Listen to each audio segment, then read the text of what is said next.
Oh yeah, no, it is now. Yeah, we're on air now. Well, it's 9 o'clock now, but I mean, Fox will still think it's like No, when 3 you o'clock in the middle of the My afternoon or computer something. thinks it's 7 because my computer's broken. your computer must be wrong then, because when you said it was 9 o'clock, it was only 20. No, my computer said 9 o'clock, and it was. It's not my fault. Now my Fox's computer says it's 20 past 17:03. Oh well, it serves him right for buying a computer from America. It's all the wrong time over there anyway. Wrong time zone and the wrong year. Yeah, wrong measurements. Oh, well, right, yeah. Well, we're here. It's time we got on and talk to our visitors.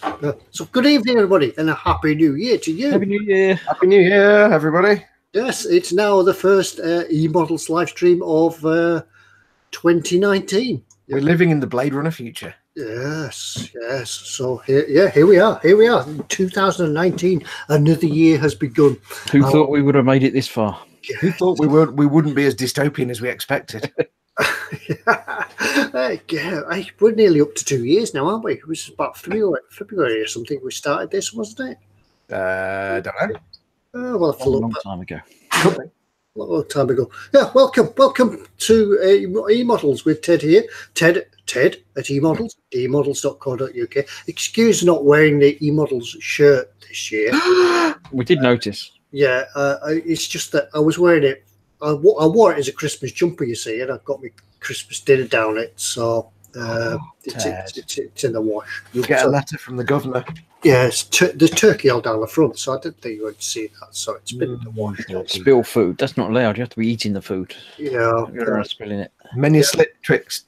Yeah, but it was nice. Sat around the Christmas table as everybody was in the Christmas jumpers, and I was in my eModels t-shirt, being all festive. So it's good. So that's where that is. Was that just when you didn't get a terrible Christmas jumper? I had a t-shirt to wear. But did nobody get you a terrible Christmas jumper? I was thinking of actually taking the t-shirt off and having eModels tattooed across my chest. But then with my size chest, I'd just get Emo. Emo. And it's a little bit cold for going topless. Yeah. It's unless you're Australian. So remember, folks, remember this is your chat. This is what we do. We're here to facilitate your chat. So send any questions or whatever you've got, put them in the chat. Send them at ted@emodels.co.uk or for the email eModels email bag and all the rest of it. Don't forget, of course, if you're watching this, you want to be joining in the live chat because we'll do stuff later on. You want to hang out with the dudes in chat. If you're watching this and you can't see the chat, then you're watching it in the wrong place. Click on the little YouTube icon in the bottom corner of the screen. It's down here somewhere.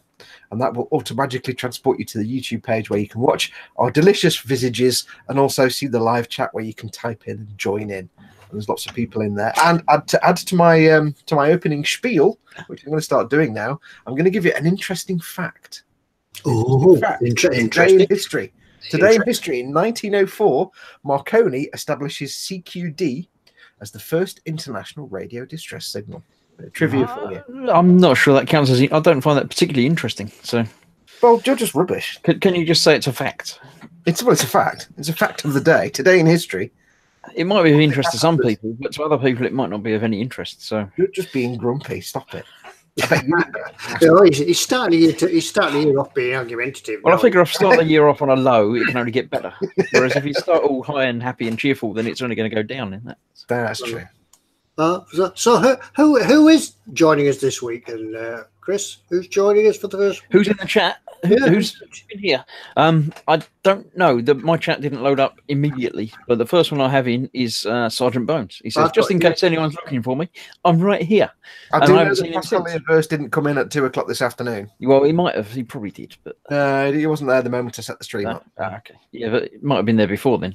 I don't know if it counts. We've also got Lean saying it's 96 minutes to go, so that tells us how early that they were there. One of our mods, Dad's in. It's Mike Mounting. Safe looking for Sarge, he says.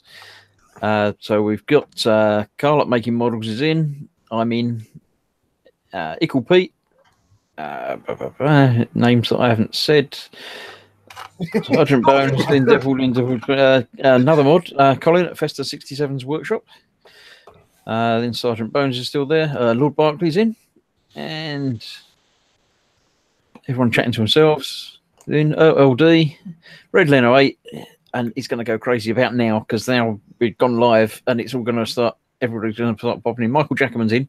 He hasn't got a pizza yet, but I'm sure he will soon. Wayne Haywood. Haywood. I couldn't read it. I thought it was Harvard. Osric 9000. Anders Eckinson. Andy B67. Graham, Jamie, Mark, Philip, Rusting Customs Models, David, Michael Jackman still there. Zadsta's in saying Happy New Year to everybody. Worry Models, Brian Windmill, Pete Rogers. Wait, we've got Windmills in cardboard. I haven't seen the cardboard yet, but I'm still. No, didn't one of them change his name or something? No? You can't. No, it's not allowed. I don't remember. It wasn't Brian Windmill. Dave Cardboard has changed his name on the YouTubes. It's wrong. He needs to change back. We can't have half of Cardboard and Windmill missing.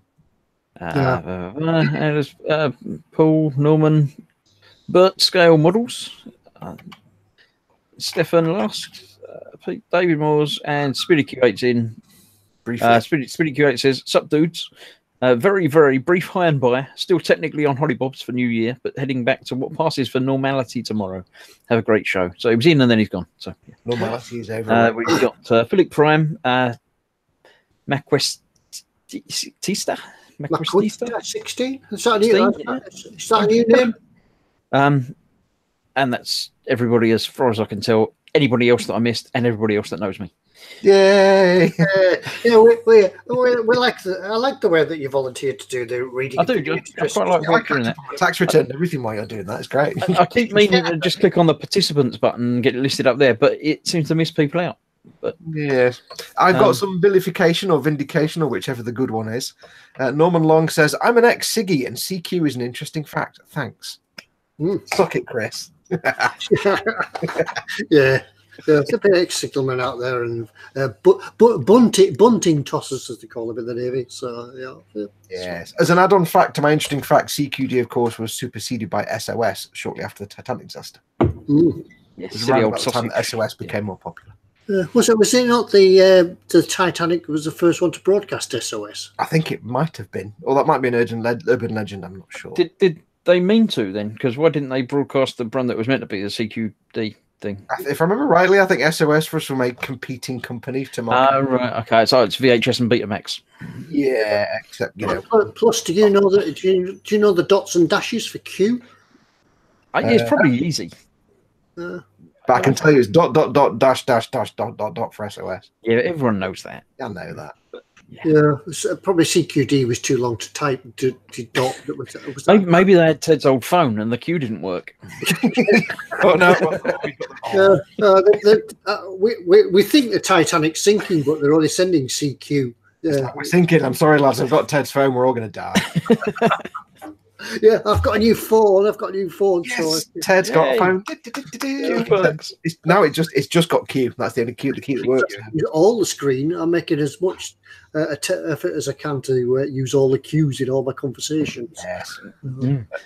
We have an announcement. Philip Prime says he had an email that his mug is finally on its way. Yay! Yes. Mugs are back in stock at least for a little while. Yeah, mugs are back in stock, so we'll be giving them away. There'll be a bit of a backlog to catch up on, so if you don't get yours instantly, you will. No, we don't know what mugs they are. We don't know if it's this mysterious mythical version 3 mug or if it's the same as the version 2 mug. We don't know. We haven't seen them yet. Yeah, we haven't had ours yet. We don't need them. Yeah, but as usual, we will be giving one away later on this evening, as well as the stickers. So don't forget, we do have some stickers awaiting in the email pile. For people that have sent, we don't have stickers waiting in the email pile. We have some questions waiting in the email pile for stickers. That got confusing. So I don't know. I was reading. Carl at Making Models says .. Is that Q? Not sure if he's saying that's. That's all he put. It might be Q. He might just be randomly putting things in. I don't know. It might have insulted someone. I don't know. Unless Carl's sinking. That might be possible, yeah. Could be sinking. Zadster picks up on the fact that we're missing Dave Cardboard. He says, Cardboard and Windmill are a very low-rent version of the Professionals with a mustard yellow Marina 1.3 and a Maxi 1100. That's kind of my vision for Cardboard and Windmill. Lee Pascoe says, da for Q. there you go. It's a dot, a dash, or is it a dot? It's got to be dash, because that would be the same as what Carl said. He said dash dash dot dash. I never got why people said da dit when they could just say dash dot dash. Because it's probably quicker, isn't it? Da dit. Yeah, well, yeah, good point. Can you imagine a conversation at the signalman's training school when they're all in the bar trying to impress each other and just talking in Morse code? Oh, We better not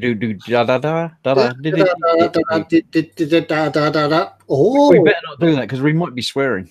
Oh, yeah, we might be accidentally copying or breaking some kind of 1980s synth pop copyright. Accidentally do popcorn or something and just get in trouble. Somebody mentioned something in the chat, but I've forgotten who it was now. If you have won a mug over the last month or two, and you've won a mug and you haven't been sent one because they are out of stock, most people, I think we have sent all the names off to eModels. But I think, Ted, did you say you've got some you need to? I was just holding some back for James, so they didn't get lost. So I'll be bringing them off now. They're back in stock. Yes. So add tonight's winner to them and send them all off to him as soon as we've finished. Brian Wilmot asks me, is there any news on the Millennium Falcon? Not yet. I'm just about to finish, or coming up to finishing, the Strike Rouge. That doesn't really look like a Strike Rouge. It doesn't look very finished either, I must admit. But it's bits with some gloss on that actually aren't as glossy as I thought they would be. Darn it. As soon as that's done, once that's finished, and I've got that shipped out to the owner, I'm going to do my little chibi U-boat for eModels before I go anywhere near the Falcon, because once the little chibi U-boat's done for eModels, I've then got to do my master grade Sazabi Vercar for someone, and that's going to take a while, and then I'm doing the big Falcon. So it's going to be in the next X weeks, I would say.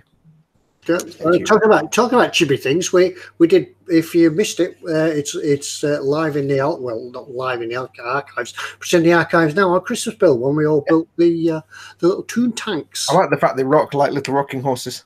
Yeah, hours of endless fun. Well, at least 4. Or 6 for me because I did the dude as well. Yep. Yes, that's up on the YouTube channel now, so go and have a look. Yeah, 4 hours of craziness. Yeah, good fun building them. How did it take? Was it 4 hours it took? It was just under 4 hours a stream, and some of us did the entire thing in the time. Yeah, some of us took 4 hours. Some people cheated, but yeah, some of us did 4 hours solid painting rather than 2 hours painting. Some of us spent about 2 hours building it before we went live because we knew we'd take about 2 hours to build it. So some of us just got airbrushes and went, "It's green, what?" Whereas some of us sat there carefully painting for 4 hours. Yeah, some of us were it's brown. Oh. So some of us have good time management skills. Stop. Some of us know how long it takes to paint things by brush. And brushing. Yeah, there is prizes up for grabs on that, isn't there? So if you're still here, make sure you go and comment quickly on the post from Lynn. Giveaway. I actually totally forgotten about that. We're giving away 2 kits to two people. We're randomly choosing from your random people comment picking thing. Yeah, so there's still time. Go across, have a look. When are we doing that? Are we doing that? We'll do it today, aren't we? Yeah, we're doing I better get the random comment picker up. Yeah, you can try that. Yeah, the comment was just to tell us which one you preferred, who you think won. I have had a look through, and most people are actually voting for me, which I can't. It's common sense, really, but we're not deciding on how many votes we get because that'd be too easy. We're just going to randomly pick a couple and see what names come up. Yeah. So, do we want to do that tonight? I can get the things ready. Yeah, I thought we were doing. Don't get the page loaded yet because people will still be commenting and voting because they're not haven't done it yet because they've forgotten. I can refresh the page once I've got it open. As Sergeant Bones says in there, hashtag Team Chris.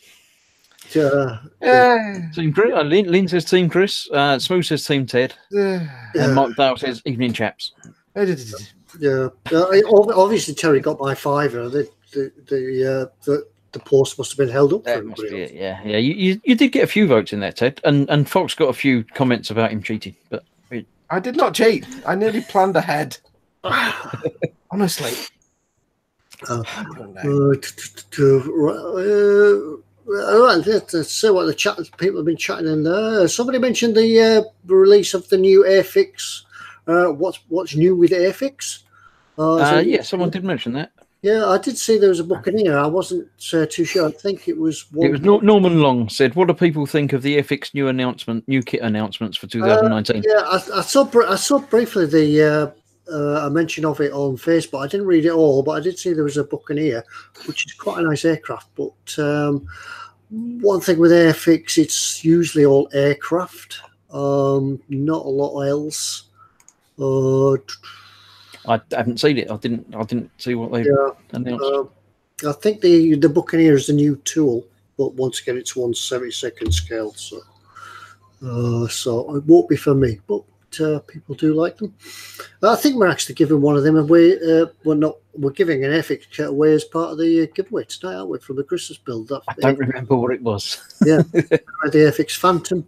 We're giving away a Phantom and a tank with 1 million decals. Yeah, those. The lots of decal sheet option things. Yeah. Thank you, tank. On that subject of planes, tenuous link. Earlier in December, eModels got their stock of that enormous. Was it 148th or 132nd Lancaster? Yeah, I remember it was about the massive one. They got a big stock of those. Did anybody in chat? Did you pick one of those up? And have you started building it yet? And have you got the spare room sorted out to build it in?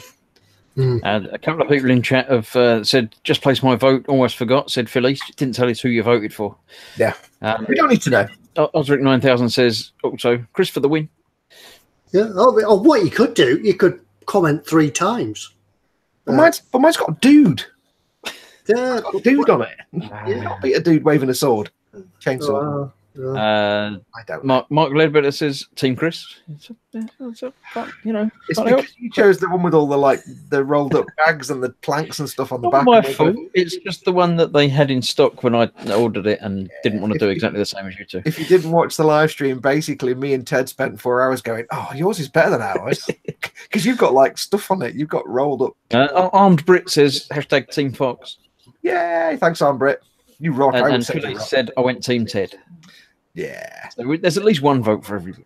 Lynn Dipple says that Lancaster is bigger than my house, so no. Yeah. Fox is in there. While we're on the subject of planes, if you've been paying attention, you'll notice that I've finished the first stage and indeed the first video of the Edward MiG-21 SMT. I don't know what the SMT stands for.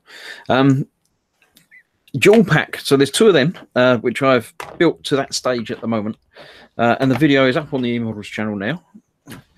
Yeah, for your viewing pleasure.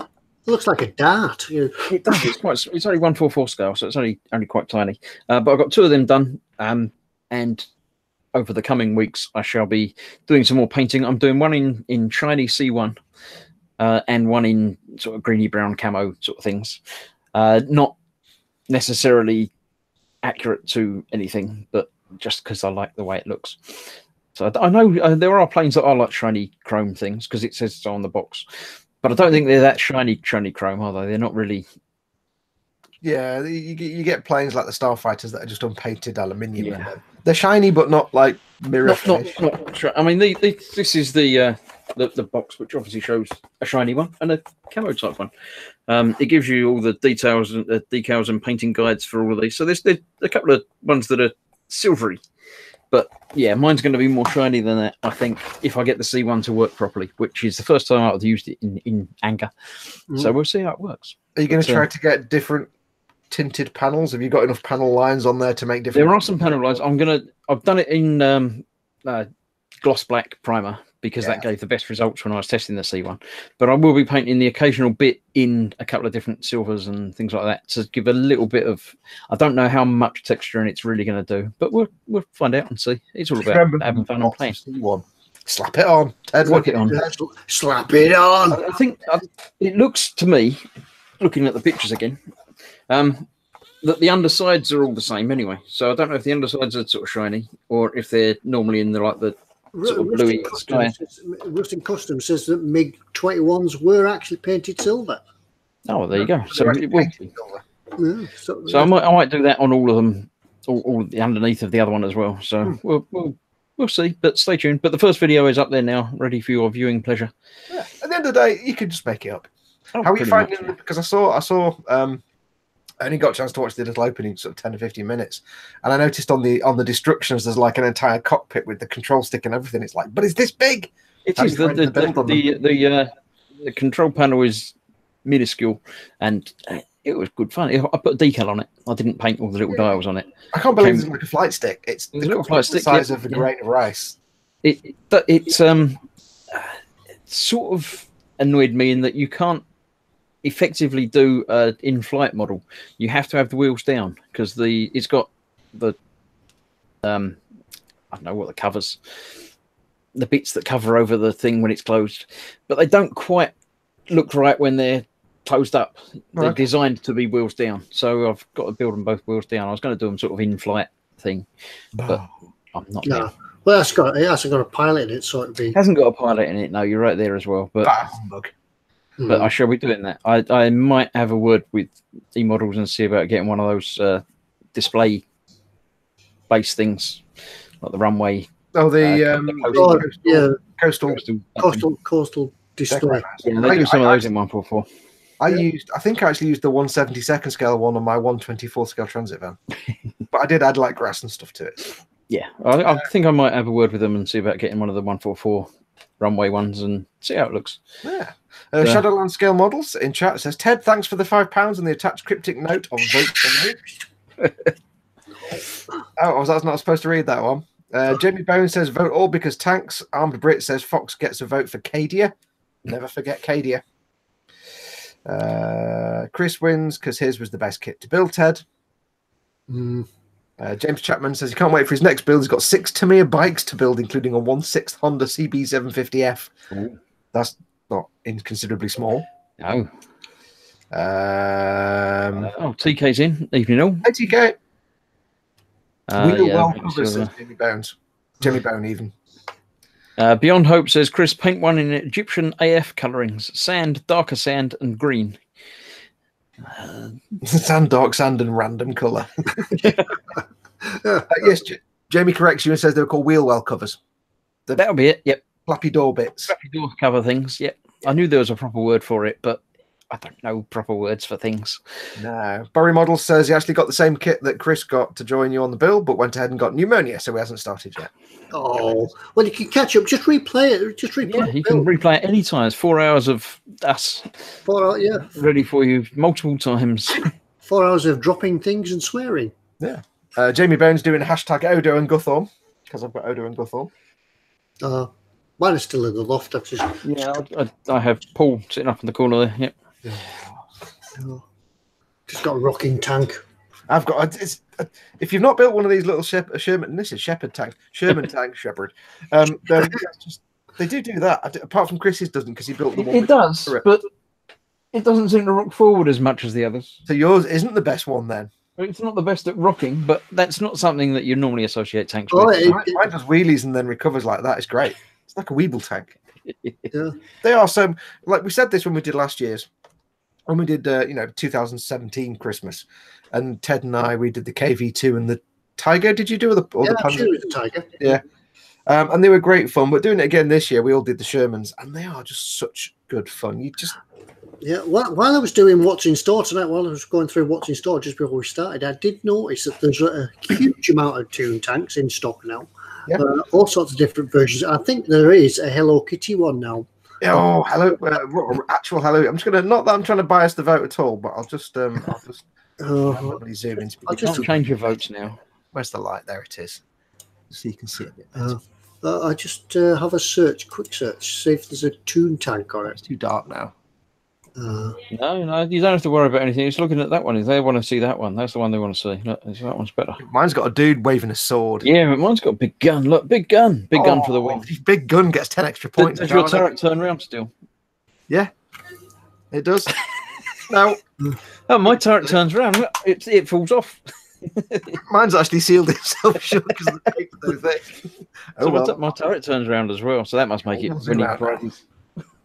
Yes, mine seems to have kind of sealed itself into place a little bit, maybe, perhaps. But that's the thing. I mean, with these little tanks, whether you want to paint them by airbrush or brush, because like these guys would namby-pamby and painted them with airbrushes. Like, there you go, it's done. Whereas I spent 4 hours lovingly hand painting every detail, because obviously. You were just slapping it on. I was. I mean, they're so small that you can just get your brushes and go and have fun with it. It's not thinking painting.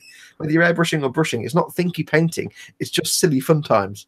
So it's a great little weekend distraction if you get yourself a couple of them. They're great fun, and they're mostly push fit. So David Moore says that he got an RG Zaku 2 to build along with mine, but his was pink. That's because it'll be that's probably Char's Zaku in that case. Yeah. Someone, I don't remember which one of our new builders was doing a Zaku, the pink one. It would be Simon's doing a Zaku. Yes. He's doing, but it's not the RG one. It's the bigger one, isn't it? He's doing the master grade. Master grade. That's the one. Two Charles. I don't know the names of these things. Yes, videos are available now on the eModels page, and Andy is doing the Ferrari LaFerrari, the stupidest named car in the world.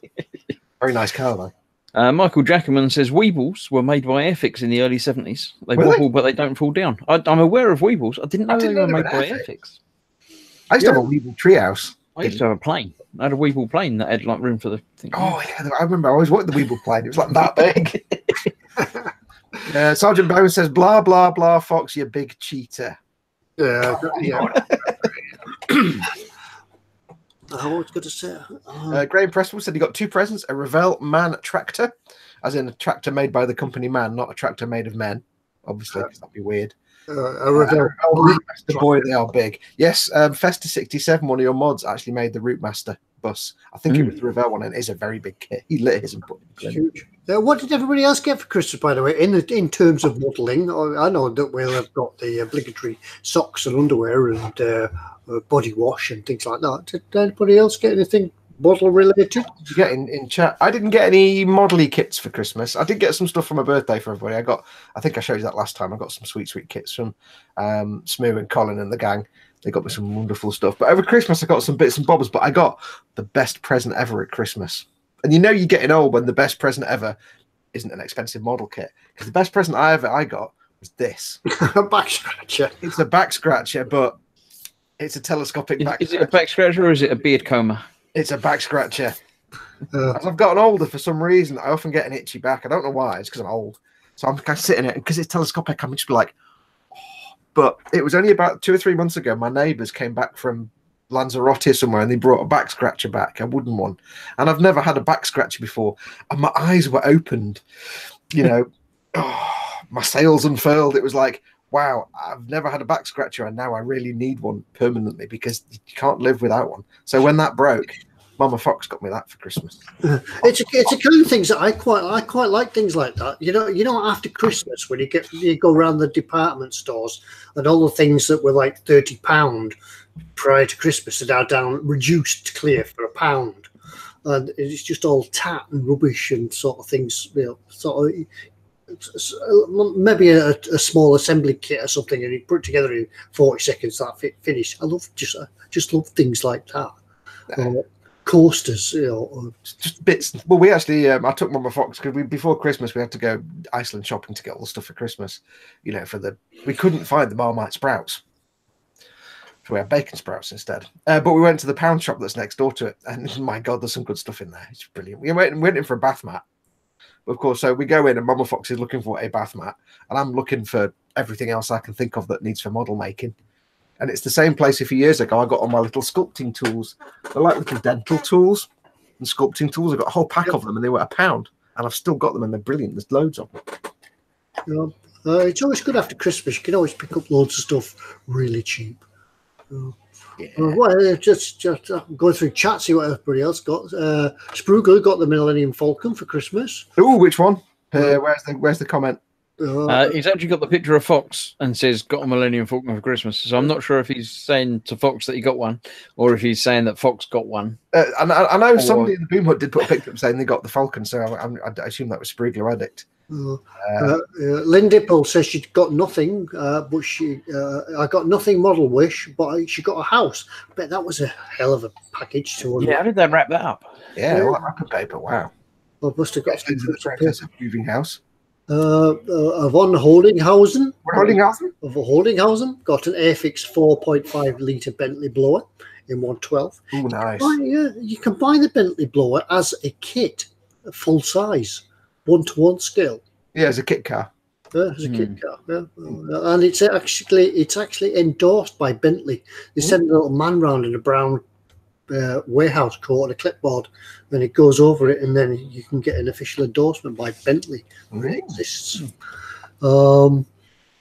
Wade Haywood's wooden motorbike and wooden Death Star kits. You know what a Death Star is, don't you, Ted? Where's that from, Ted? Was? Yes. 50-50. Yeah, I don't know. Spriglu confirms he said that I got it. I got the perfect grey Falcon. Yeah, it did arrive just before Christmas. I've got to give it back to eModels though when I finished it, so I don't get to keep it. But it's sat downstairs in its big box, and it's very nice. You keep tripping over it every time you're going with a mug of tea. And, trip over it. Mum said, "When we getting this out of the way then?" Jamie Bones says you could use spoons for a back scratcher. Yeah, but spoons don't do that. I bet there is a spoon that does that. There might be a telescopic spoon. I do have a pot noodle fork, but that spins around, and that's not what it's used for back scratching. So, no. But I tell you, you don't know how much you need a back scratcher until you've actually got a back scratcher, and then you can you stop talking about it, because I can feel my back getting a little bit itchy just because you keep talking. Do you want to just? No, that's me face. Get it off me face.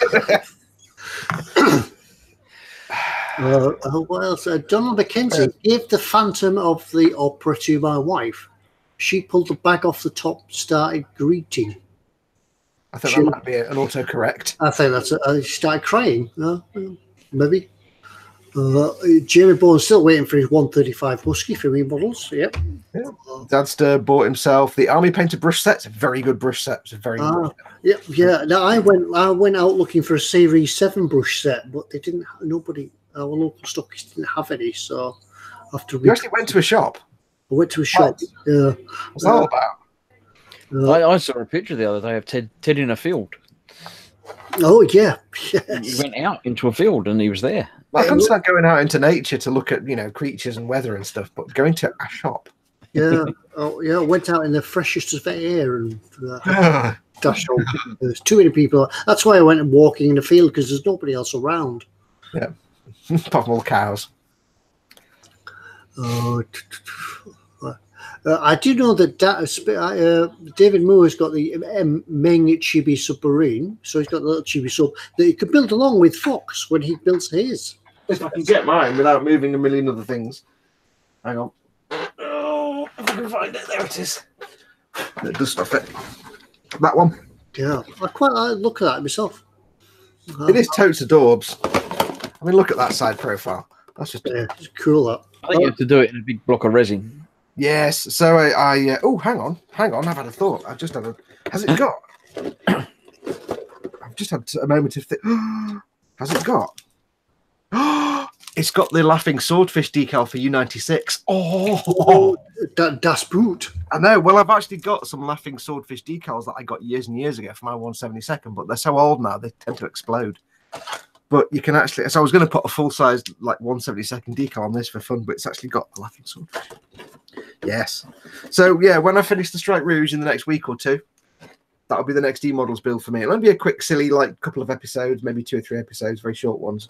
But that'll be the next eModels build from me, and it'll be much fun. Yeah, my next what about submarines and eModels builds? Mine's hopefully now we put the decorations and stuff away. I'll be starting on part 10 next. Donald McKenzie does elucidate. He tells us more about. He says she was utterly shocked. It's her favourite film about the Phantom of the Opera. So he got a bust of him and painted it. And she loved it so much she started greeting it. I don't know if that's again. Is that an autocorrect? I think that's a similar autocorrect to last time, but in a different place. I don't know.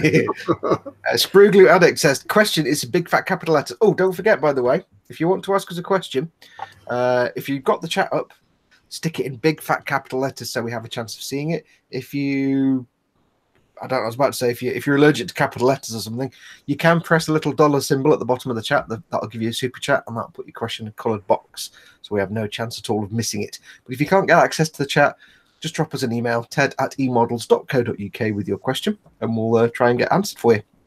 But Spriglu asks Ted, where is the paint? Where's the paint with the orange lid? It's all got moved around because I did the Christmas build. Everything got moved around and put away in different places. So, in fact, I don't know where it is at the moment. Yeah, so you can't use the moving house thing now because it's been almost a year. So it's been a good 6 months. No, I've moved it because I've been using it. So it might have got put back in the paint box. So that's where it is. You haven't used it all up and thrown it away? No, I'd keep the red lid and just move the lid around. Even if it runs out, just still keep it. Good. Mr. Lowe said part 10. Yeah, part 10 of the submarine. That's 4 more parts than 6, in case I get confused. No, that's for me in case I get confused. It's 4 more than 6 if I get I said this before, but somebody asked me the other day, and I will say, when I do get round to doing the Perfect Grade Millennium Falcon build, I guarantee you, because everybody said, will it finish after part 6? The final episode will be episode 6. Yeah, I never get past episode 6. Nope. No. The final episode will absolutely, of that Millennium Falcon, absolutely be part 6. Donald McKenzie says, greeting is Scottish crying. Yeah. Oh, okay. Oh, right, okay. So it wasn't the autocorrect, it was just a language barrier. Yeah, she was like greeting. Yeah, I get it now. Bury Model says, question, I also got myself a Wargamers Mega Brush set, and it moved. Hang on. Oh. Would you recommend cleaning them with the Master's brush cleaner before use? No, you don't need to clean them before. Just give them a quick rinse in some water before you get them in the paint, because sometimes brushes have a little bit of stuff on them just to help them keep the shape. So just give it a quick swish in the water before you start painting with it, but you don't need to. Just above that one, as Philip Savita asks, is any withering ideas for the Queen Mary 2? You're the shit man, Ted. That'll be the new Queen Mary. I wouldn't think it would have very much weathering on it at all, really. Certainly cruise liners, old and new, were kept fairly clean. In fact, when I've been on cruises, I've actually seen the crew, as we've been getting off the boat, I've actually seen the crew on the jetty with a paint roller painting the ship again. Vincent's just answered as well. He said, very little weathering is needed. She's still in service, and ocean liners like that are kept pretty much pristine. Nobody wants to pay premium to sail a rusty boat. No. I mean, I think the worst you might get on a big ship like that is if you go on a long cruise, you might have a little bit of streaking here and there down the hull where it's not easy to get to clean it until it gets back to port. So you might have a little bit of some sorts of streaking from like little bits of. Wouldn't be much. And as well, when you build a cruise liner model, a static model, they're usually sort of built as prestige pieces. Yeah, they can display, aren't they? So yeah, there's sort of a display. So yeah, Philip, I wouldn't do very much on it at all, if any. Keep it pristine. Some people are talking about football, so I'm I think the Wolves have won. Apparently, it's some sort of ball foot thing. I think. Yeah, we don't understand the sports ball nonsense. Don't know. Philip Civitas says, I've seen images of her with rust and filth. Well, there's nothing wrong with recreating those images. If you want to recreate that specific, even if there aren't images of it, it's nothing wrong with making it however you want to make it. Yeah. So what you will see sometimes is, especially rust around the bow, where the sharp bit, you'll see a bit of rust around there, and you'll also see some of the anchor wells. You just said the sharp bit. Yeah, just at the sharp bit. Just at the sharp bit of the bow, and some around the anchor wells where rust will run down the chains and off the anchor and things like that. Just remember, the trick with any kind of ocean-going vessel is there's never rust below the waterline. Unless it's been sat in a dry dock for a few months.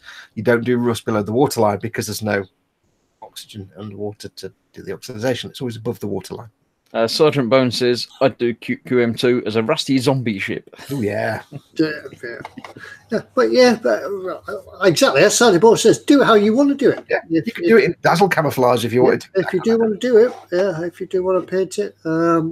Remember the Canberra and things when they went to the Falklands? They were painted grey, were they? Yeah. Yeah. There was a comment that I was going to read. Fox, are you a Cadian commander or do you play another 40k faction? If indeed you do play 40k, I'm slowly building up an Imperial army. It's called the Unending Forces of the Holy Contrivance because it's going to be an Imperial army. So I've got Imperial Guards, Scions, there's some Space Marines and some other bits and bobs, some AdMech. That's designed and coloured after the Principality of Zeon from Empire State Gundam, but I've not yet played because I'm building up an army so I can go to my local Warhammer store and play. But so far, I've done that very special thing. If every time I build a set of units, I build the ones I haven't got the codex for.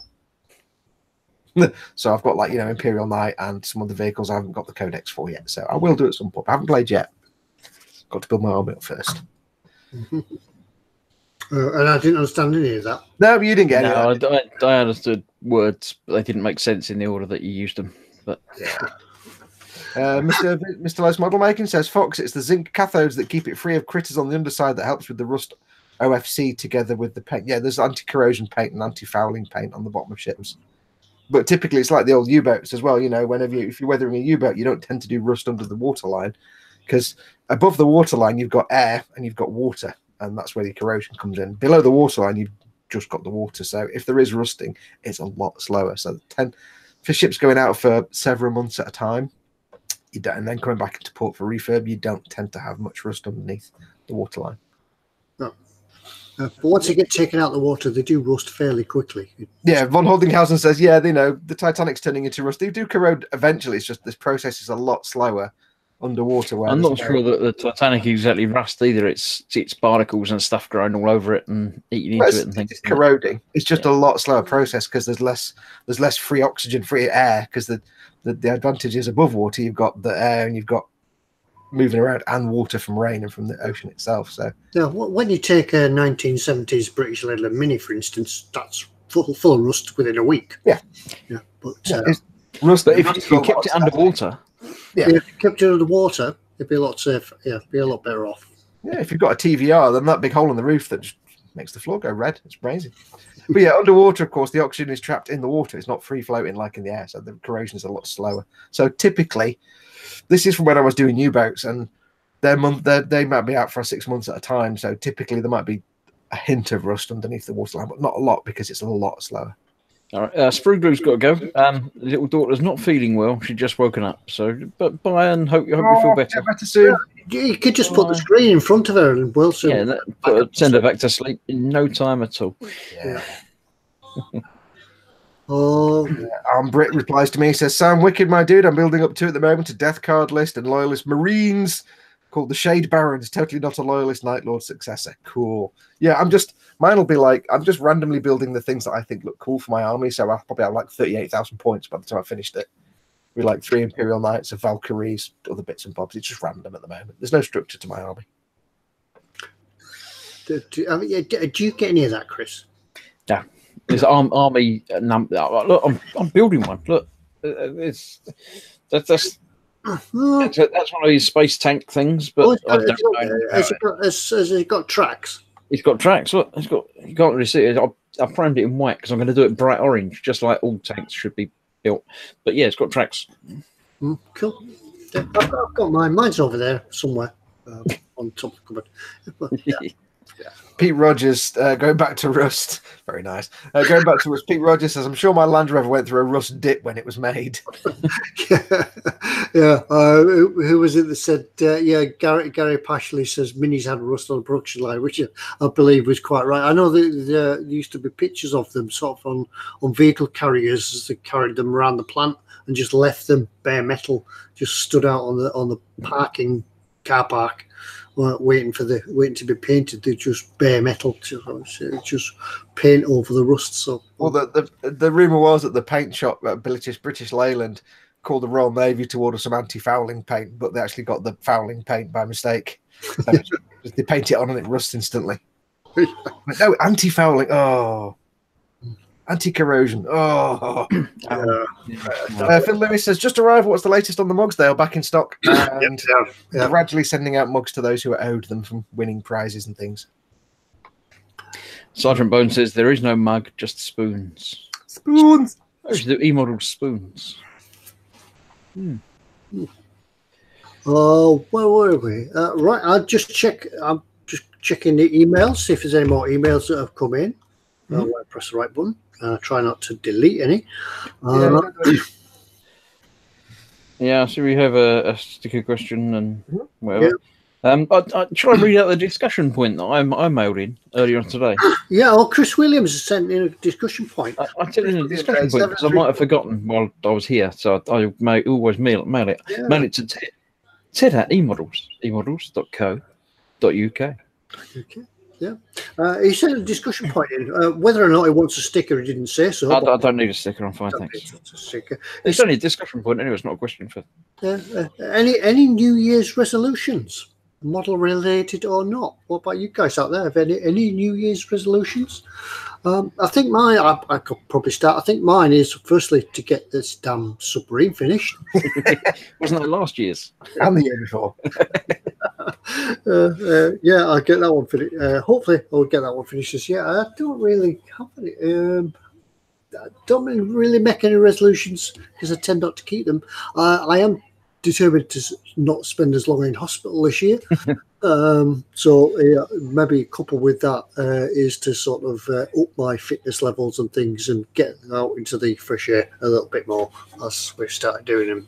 People have reported seeing me stood in the middle of a field. Yes. What do you do for health? I just want to stand in the middle of the field. Stand there. But I did have to walk to get there, and then I had to walk to get back home again. But yeah. No, the reason I asked the question is because I don't do resolutions as such, because I figure if you're going to be, changing lifestyle or whatever, you need to do it because you want to do it, not because it's happened to be a particular date on the calendar. But I did decide this year that I'm going to try and improve my posture. So if you see me slouching, give me a shout, because I should be more, upright and sitting properly. More standing rather than sitting, but make sure. You'll have to get one of them special stools that shape like an X, where you can't. So you have to kneel down on it. No, I don't want to do that. Standing desk. Yeah, I could do that, but then no. But so if you see me slouching and falling asleep and stuff, make sure you give me a point and give me a poke and make sure I'm sitting upright properly. Are you basically giving us an excuse to do our best Sergeant Major impressions? No, not you. just the people in the chat more than you lot. Oh, okay. Have we got a virtual blackboard duster to throw? Yeah. Wake up, Williams. No. Silver straight boy. Straighten that back. I haven't made any because I'm far too weak-willed to stick to anything I make. So, well, I think you're doing fairly well on the last year's resolution. It might have been a little bit late to start, but not stopping smoking. Still stop. Yeah, that's true. That's true. I've done well on that one. That's been 6 months now, so that's cool. But yeah, other than that, I'm far too weak to stick to anything. I'm trying to lose the belly from about 3 months ago. That hasn't gone anywhere yet. So. I'm looking nice and slim today. Then I had a massive bowl of noodles and it went all wrong. So, Anders is saying, "What does an eModel cake look like? Cake be like? I don't know. You wouldn't be around long enough to see it in your eyes. Don't know. Michael Adams, Mike from Wales is here apparently. Hi, Mike from Wales. That's lovely. Armed Brit asks, question: what video equipment do you use for photoing/recording your builds? Well, I've got the Logitech HD 1080 C920. C920. C9, yeah. We've all got that. Courtesy of a very good friend. Okay. And I film everything with that. It does cause one or two issues. You need to get the lighting right, as I've found. But that's how I do mine. The microphone is a Yeti microphone, this thing here. And it all goes through the computer system via OBS, and the videos pop out at the other end, sort of. That's what I do. Yeah, I do mine on for live streams. I've got the same as Ted. I've got the Yeti Blue microphone. Is it blue? C920. Yep, it's actually silver, but it's blue. Ah, right. So I've got the blue, but it's white like Ted's. So you've got yours on a dangly thing. I've got mine on a dangly thing, which because I've got more bedroom than. Yeah, I've got a dangly thing, but I've got nowhere to attach it. So that's what I do for live streams. For actually recording, when I do videos, I've got an old knackered iPhone 5S. It's perfect because it's got a better camera than the iPhone 6 that I've got S, so it's better than that. And I've just got the little adapter, which you can't see, but it's here. I've got the little adapter there for the headphone thing, so when I record, I just pop that in. Where's it gone? Stick that in there. That goes to the computer, so I've got it permanently connected, so I can instantly access the files. I just drag and drop. And that goes to my lavalier microphone, which cost me 15 quid. So when I do the audio recording, it's via the lavalier mic onto that, which gives me nice sound quality. And that's about 5 years old now, and the battery's knackered. It holds charge for about 5 minutes, but I just use it plugged in, and it's fine. It's nice 1080p video. I use again my normal phone actually, which is the 7 Plus, which does in 4K. So my videos are in 4K on my channel. I also use the little plug-in thing with a heavier mic, but I've got one of them adapter things, but it doesn't work. It depends. The adapters don't work for each model. You might have to get one specific for the 7S. What basically happened was, the reason I got angry and had to get this was, this has an internal microphone and headphone socket. I used to plug the microphone directly into the headphone socket. When they released the iPhone 7 and took the headphone socket off, they decided via software to disconnect the headphone socket from all the older phones. Oh, right. Did they? Okay. So although it has the headphone socket, I have to use that. It doesn't work. Yeah, because they just disabled them. I was like, oh, thanks, Apple, for disabling that thing that I've actually got. So yeah, you'd have to get a separate one because you get different ones for different. Oh, right. Maybe I ordered the wrong one, but I'll have another play around. Yeah, it'd be nice to be able to power it as well, but you know. Yeah, some of them only go back as far as the 6. Also, make sure is your lavalier microphone the same as mine? I don't know. It looks like that. Yeah, has it got the little barrel thing? Make sure it's set to off. Oh yes, yeah, it's got the little barrel thing, and yes, that is off. Yes, it's not. That's like a boost thing or something, isn't it? It's not. Yeah. Yeah, but yeah, there's nothing wrong with filming stuff on iPhone. It doesn't matter what you film on, as long as it's 1080p at least in good quality, you find. I am thinking of changing mine and going from the Logitech over to my Olympus digital camera and filming through that. But the adapter for it costs about 150 quid. So, well, you could use your iPhone. New iPhone. I quite like the way it's. I can sort of mix and match it, but yeah. It's horses for courses, as everybody likes a different thing. People are still talking about football in the chat. I don't understand. Yeah, the people are still on about what the New Year's resolution were. Zasta says he used a Logitech 9000 until Microsoft updated Windows 10. Yeah, some of the older Logitechs don't work under Windows 10, although the Logitech C920 that we've all got, the software didn't work until about a month ago when it suddenly works now. So the camera worked, but you couldn't adjust anything on the fly. But now the software works and we can do stuff like that and fiddliness, and we couldn't do that before. So it's horses for courses. Yeah, one thing as I mentioned about it, I think they are quite temperamental when it comes to lighting, aren't they? Because if you don't get your lighting spot on, you have to up your exposure rate, and as Foxx says, it adjusts your frame rate.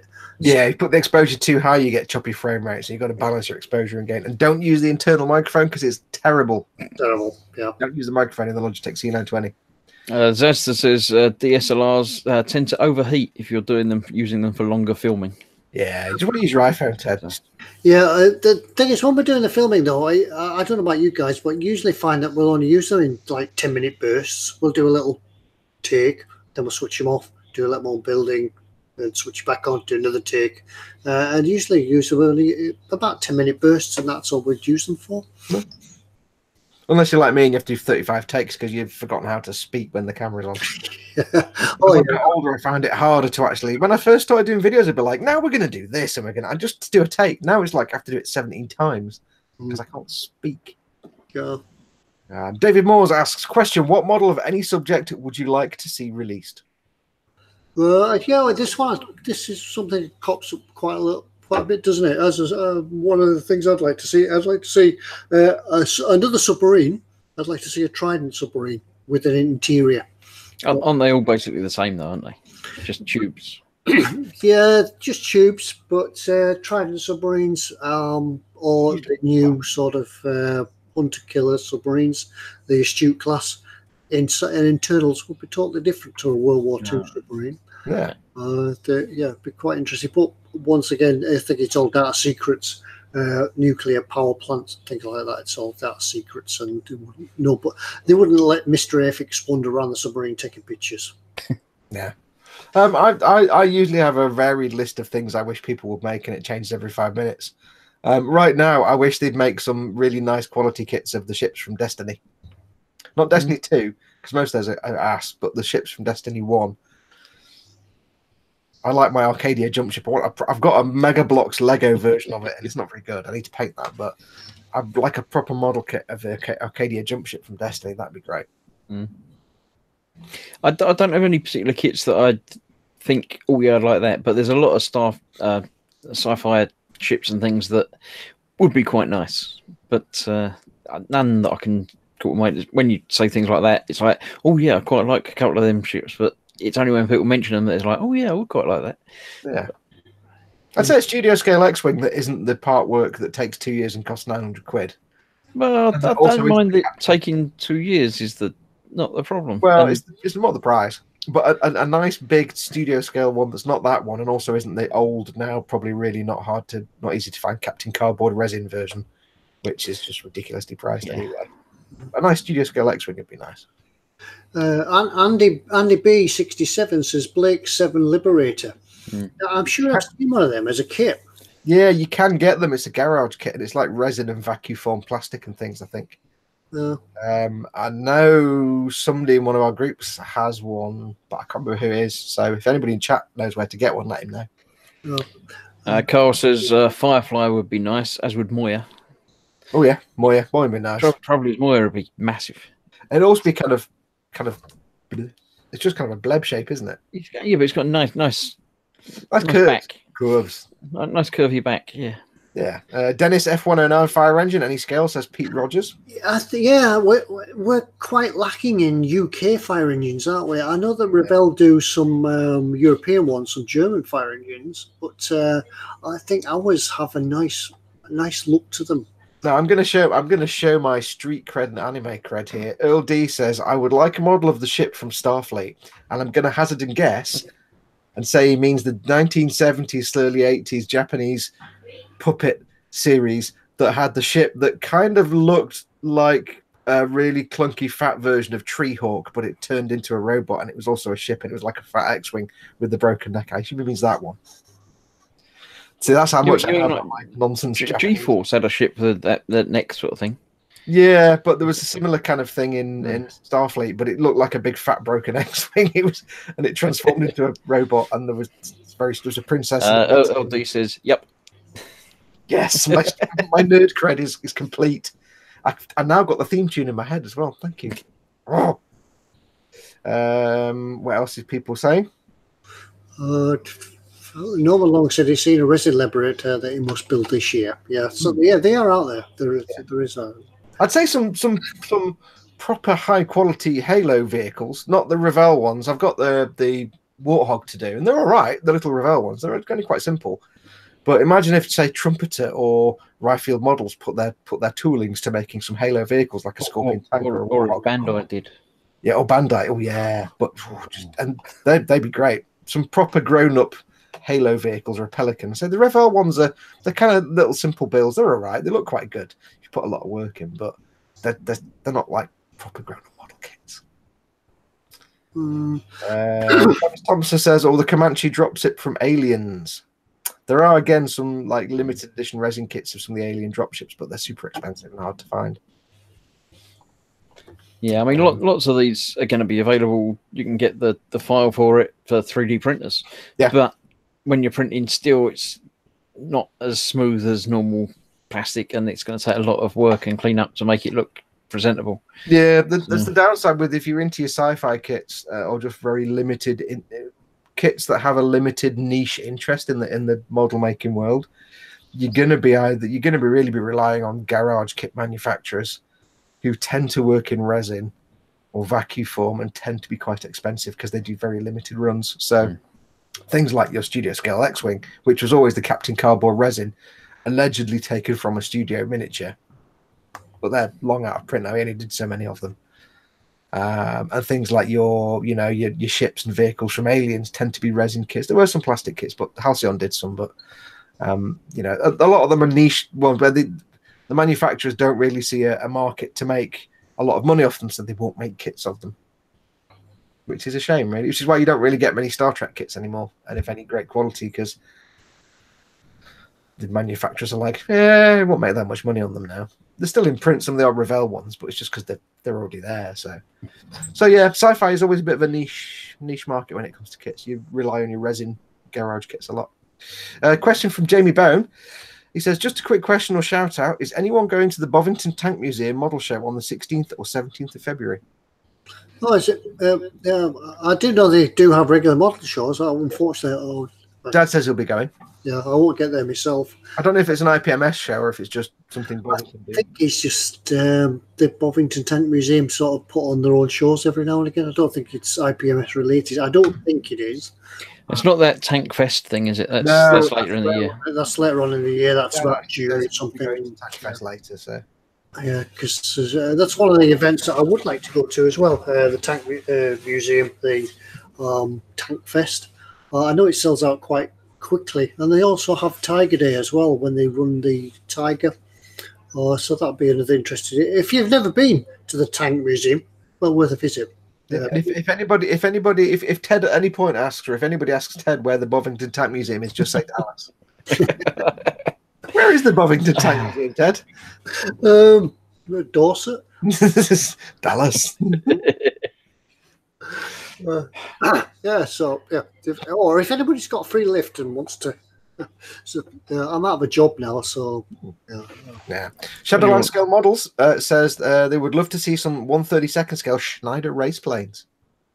Yeah, is that the? Taking that up with the Schneider trophy, as in the Spitfire and things like that. Yeah, does he mean vintage or modern, current? Yeah, is it still running? I don't know whether the thing's still. I don't know. I mean, does he mean like 1930s, 40s, or does he mean? I guess it's still going. Star Trek still has decent models, says Mr. Loath, our incumbent fact faucet.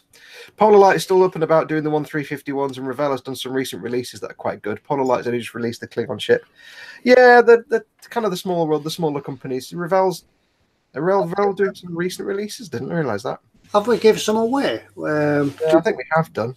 Yeah. So, yeah, I kind of misspoke a bit. Star Trek is kind of getting a bit of a resurgence, but for a while it really was. Yeah, I know that Revell got some out because I remember we bought Adam one, didn't we? Once, but there was the different Star Trek kits and has a picture of the different captain on the front. Yeah. That's how I knew which was which. Interesting. There's new Star Trek, isn't there? There's still Star Trek being made and filmed and TV stuff. So yeah. But it's one of those things that it was popular in the 90s. You get Star Trek kits coming out the wazoo, but they were all terrible. Let's just be blatantly honest. They were all, apart from the runabout, which I've got in my stash, I need to make at some point, they were all kind of terrible. The old AMT kits. Some of the early Revell kits were they're really bad. So they are making a resurgence. So I kind of misspoke a bit on that one. Yeah, I forgot about the Polar Lights ones. They're big 350 Enterprise. So they've been bubbling for a while. There was something somebody said. Shadowland Scale Model says correct vintage twin booms for the Schneider planes. Yeah, so vintage. Yeah, 1920s, etc. He says those all kind of planes, but I could be wrong. Yeah, I don't think there's any other participants in the Schneider Cup apart from the Spitfire. So. Yeah, going back to that, it says 1920s, etc. Yeah. Making Models, Carl says, interesting fact, a lot of people know this. He says, haven't Bandai made a Star Trek kit? They did. They made some pre-painted kits of the Enterprise and I think a couple of other ships. They were kind of simple build, snapped together because it's Bandai. And they were pre-coloured. And they're apparently quite good, if a little simple. So, but yes, they did. Red Lens going off. He says, "Good night, all. It's 4 a.m. start in the morning. So yeah, go and get some sleep." Yeah, go and sleep, dude. Yeah, but about that time I'll be just turning over and doing the other side. Michael Jackman says, "What's in store, Ted?" That means they're all getting bored now. I think we're getting too predictable. I think we need to do the what's in store really early one week just to confuse people. Then they have no choice but to suffer talking about 80s TV. Yeah, we've got this far. We've got this far into an hour, and we haven't took a step back and talked about anything in the past yet. I need the back scratcher now. Ready? Is it time to do what's in store then? Yeah, do the what's in store now. Yeah. Oh, it's the best present. Ted's week of what's in store, isn't it? So yeah, let's see if I can find it then. Best present ever. I found it. Right. Don't press the big red button, Ted. Have you locked it on you, Ted? Have you locked it on you? I haven't got that far yet. Oh, I thought that was the first thing. No, I haven't got the file yet. I've got to find what's in store, right? And then I've come back to it and says, "Yeah, hello. This is the first what's in store of 2019. 96. This is the first what's in store of 1920. First what's in store. There's a tenuous link between all these things this week. Some may find it easy. There's a bit of a giveaway clue right at the end, so it might sort of all fall into place. But remember, have a look through what's in store. Stay with us until you've seen everything. If you do know what it is, try not to guess before, or try not to say it in the chat beforehand. Otherwise, you might give somebody else an idea of what it is, and they might pinch it when it is the official time. Until we say go, we'll ignore any answer you put in the chat. Absolutely. Yeah. And make sure you have refreshed the chat and make sure you're up to date with the video, because fresh dry. behind. So now it's time to refresh while we just rub it on and we wonder what's happening next. Vincent says 1919. Aye, the year Ted turned 18. When I were a lad. When I were a lad. Yeah, when I were a lad, there wasn't any of this 2019 stuff. It was 19 stuff. While Ted presses his buttons, Mark Dale says, I'd really love some high-quality general aviation civil helicopters, i.e. the AW109, Bell 407, etc., or some business jets. Although he seems to be getting more and more sideswiped by flipping Warhammer now at the moment. Thanks. Oh, right. Has it been? It does kind of suck you in a bit. We might have a Bell helicopter in here. You never know. The only one you want to get is a kit of Airwolf, and that's it. Other than that, it's not interesting. There's only ever one helicopter. Anyway, looked on me. Looked on me. Now I'll do a screen share. Reese is in. Welcome, Reese. Yeah. Right, the first one of this evening is this. It's the Panzerkampfwagen 3 F in. Wait, you doing German again, Ted? It's what? Who what? Do you German again? Panzerkampfwagen. Panzerkampfwagen. Got it right. Chris is broken apparently. Yeah, Panzerkampfwagen. Chris has fallen off. Don't. Is he gone? And he's back. Chris has been having problems with his connection lately, so he keeps. Yeah, I just checked, so the connection was still there. I don't know what it is. It was as soon as Ted clicked a button, I thought Ted had broken the internet. But yeah, I did wonder. Yes, so you missed Ted. He got Panzerkampfwagen right. Panzerkampfwagen. Yeah. For Panzerkampfwagen. You're just going to say Panzerkampfwagen over and over again now for the next hour and a half. I could do it now. I just saw the picture. I thought, how did he get that from? It just said PZKPFW. But yeah, I can now say Panzerkampfwagen. This is say Panzerkampfwagen Aus N. Yeah, Aus N. It's a plastic model kit, obviously, as eModels sell them all. It's a Tamiya one, so yeah, you're not going to go far wrong buying a Tamiya one. You cannot go wrong with a Tamiya tank. Yeah. I like the fact it's in 148. People forget they do armor in 148. Yeah, nice. It's going to be a nice size kit. Yeah, nice to build, nice, and it's only £19.79. Yeah, good weekend build, that one. Nice bit of fun. Yeah, I think it's that kind of size that if you want to brush paint it, a bit like when I brush painted my Sherman that you're all going to vote for being the best of the 3 Christmas builds, it'll be great fun. Making Models asks if Panzerkampfwagen is German for slap it on. Slap it on. Lots of versions you can do for this. There was hundreds of them built during the war before they built Panzerkampfwagen 4. And this one, it shows it down here in the Deutsche. No, I can't remember the name of it now. Yeah, the Africa Corps. Africa Corps. Or in German, Africa Corps. Just to point out, Mr. Leith tries to get smart in chat by saying it's Ausführung, and then Sergeant Bones corrects him in the spelling and says it's Ausführung. So we've got a German fight going on. German fight. So this is the Panzerkampfwagen 3. Yeah, and it's got a little stubby turret which makes it perfect for making it into a Warhammer tank of some sort. So too small. Remember, anything that you see for what's in store today, if you like it, we know that it was in stock just as we picked it just before the show. If you like it, slap it in your basket. because it could sell out. We don't know how many are in stock. They'll slap it in your basket, but remember, it's not yours until you check it out. Yeah, if you sit there till the end of the show with it in your basket and then you go to check out and you suddenly find there's none left because everybody else bought them before you did, you don't own it till you paid for it. So keep the show going in the background. Yeah. Go on, buy things. Yeah, go buy things. Yeah. Now the next one. From Germans, we go to the Americans. Well, in fact, the British. It's a US one. This US medium tank, the Sherman Easy 8. Was this Fury? Was Easy 8 a Fury? That would I don't know. Yeah, it was the somebody in chat. Mr. Loth will tell us. I've not seen the film. I don't know. No. Yeah, well, this is the version of the Easy 8. Once again, at £19.50. Once again, everybody must build a Sherman tank. Our little chibi tanks, Sherman tanks. You have to do a Panzer IV. You have to do a Sherman. Yeah, you have to do a Sherman. Something upside like building planes. You have to do a Spitfire. You have to do a Messerschmitt. And once again, being Tamiya, back to detail. Let's have a look at some pictures on this one. Some pictures. Nice. Yeah, it's all there. On spare track, things like that. Details on the hull details. Yeah, nice. It's 135th, isn't it? This one. This is, I think it's 135th. Looks like Tamiya's. No, this is 148. Is it? Oh, right, cool. Same scale as the I saw the dude in the cupola and I thought, it must be a 135th. Yeah, some nice detail there in the suspension. It certainly doesn't look like rubber band tracks, so we'll be getting along there. And I think it could run with filling in the seams on his arms there. Yeah, it looks kind of Japanese, that tank driver, that tank commander. It does a little bit. So no, I think his helmet's just a bit too tight. Yeah, it could be.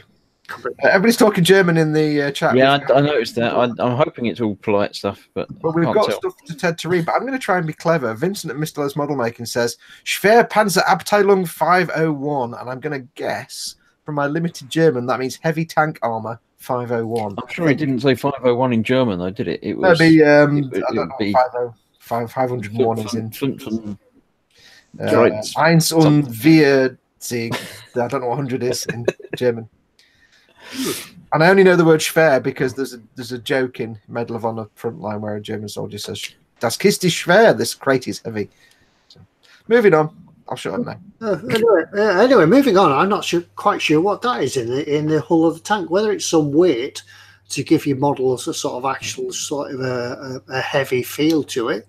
It's when you have all your models on a shelf on a boat. Yeah. You don't want to fall off the shelf. Yeah, you need to ballast it. It's to stop them doing that rocking thing that the. Right. Yeah. I know that with a lot of the Tamiya tanks, they are designed so that if you want to remote control them, you can do. But I don't know about the 148 scale. So. Right. It is interior weight to give the model a realistically heavy feel. Yeah, so there you go. I thought you were going to say a real ass feel. I'm like ghetto for you, Ted. So there you are. It comes with weights to make your tank feel heavy. I'm a little bit undecided on that. I think the weights in it probably will make the suspension, if there is a working suspension, it'll make it sit and look right on the tracks. Does it need it if you're not going to pick it up? It depends. It probably just gives it a bit of it might be if you build it on a diorama. If it's actually got active suspension, if you build it on a diorama on an even surface, it might actually push it into the ground and give it that kind of moving wheels look. I know sometimes when you do pick a model up, if it has a weight to it, heaviness to it, rather than just a plastic kit, it does feel more lifelike, I suppose. Granted, for being like 148 times smaller, but anyway, that's the Sherman Easy 8 from eModels at £19.50. Next one is the RV aircraft, 1/72nd scale Mikoyan. Good at pronouncing this stuff, Chris. It's disturbing. I think he's had lessons over the Christmas. Comedy is going, isn't it? Our comedy is fading. Yeah. Been practicing. It's been Christmas. That's where I've been, you see. Drinking gin and practicing my Russian and German. The Big 21 experimental. A bit unusual is this little kit. 1/72 scale. Yeah, yeah. I thought that looked like a MiG-21 because I know about them now. Big 21. Yeah, that's my picture really. Yeah, yeah. This is experimental, so whenever this was obviously sometime in the line. Experimental, Ted. Yeah. There's no response to that, is there? You're yeah. So yeah, not a lot to say on that one. There's no pictures to go with it, but yeah, 1999. Nice, 1999. Don't forget, slap it in your basket. Getting on to the end now. Now then, this is something that always gets questioned about, is the weathering pigments. This is a magazine produced by Ammo, the Weathering magazine, number 19, pigments. All you ever wanted to know about applying pigments to your model.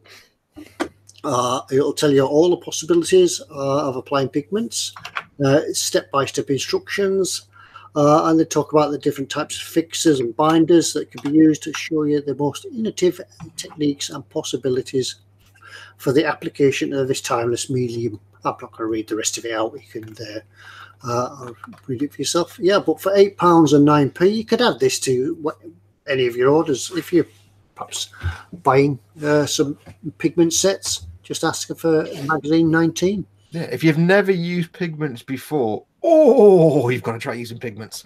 You can get some fantastic effects with pigments. I don't use them all the time, and every time I do use them, I tend to make a mess and end up taking all the pattern off my cutting mat because I'm an idiot. But yeah, if you've never used them, check it out. Yeah, I know people do say that I make my own pigments from grinding down pastels and things like that. Yeah, these are a little bit different. I've used pigments myself, and I've used chalk pastels as well. And these MIG pigments or model making design pigments are a lot finer in texture, and they seem to apply better, and they hold the colour better. And with MIG, if you apply the purpose-made pigment fixers, it doesn't change the colour either. The colour doesn't change. So yeah, I assume the picture on there is an accurate representation of how they fill their pots. That's it. Yeah, there's a little factory going out there filling the pots with JCB. That's actually a guy with a miniature JCB, and he's doing it manually like that. yeah. They go down to the pigment mines and they mine them, and they cut them out and put them in pots just for your chance to buy them from eModels. And the best bit is when they were working in the pigment mine, they discovered another vein of pot noodles. So it's a duplicate mine now. It's pot noodles and pigments. Do you think the model maker would absolutely love?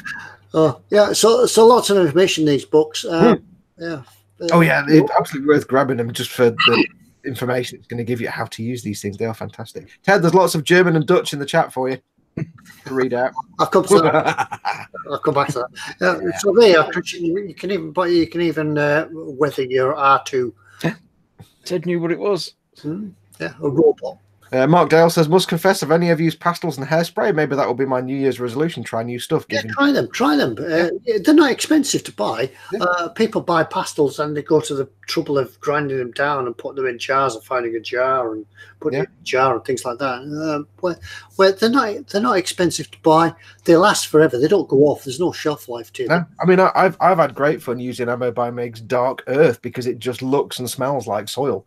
And I just get it on the model in great amounts, and I either fix it with thinner or alcohol or pigment fix, depending on what I want to do. And you can smush it around into a wash, and it just gives you that nice dusty look. If you're working with your enamels anyway, your streaking grimes and your things like that, if you apply it over the top of that, the actual, while it's still wet, the actual pigments will hold on to that, so you may not need a fixer in the end. Hurry up, Ted. They're doing Spanish in there now as well. They're doing Spanish. Yeah, so my magazine number 19, pigments from Ammo of MIG. Slap it in your basket. Slap it in your basket. And finally, this one might give it away. This is a nice shocking pink. For anybody who wants a shocking pink, this is the Mr. Hobby Aqueous Colour Pink Gloss number 19. Ted, that's delightful and absolutely fabulous, darling. It's a lovely colour. Fabulous. If you're making the kind of pink Hello Kitty style. Yep, I was thinking Hello Kitty. Yeah. So that's it. And that's it. That's it for what's in store. I'll stop sharing. come back to you when I find my screen. Did you spot what the link was? Go. Yep. What was the theme connecting all those models? Have you unlocked it off you, Ted? I haven't. I have now. Yes, we've tried to Of sell course he has. German and Dutch. You're gonna have to read out. Making Carl says everything has the number 19. Correct. Yes. Paul Thomas says stuff under 90 on 20 quid. I was thinking that. I was thinking stuff under 20 quid, but the correct answer was from Carl.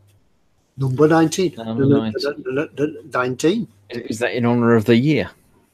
That's 2019. Yes. Well done, Carl. So drop us an email. And they said Carl at Making Models then.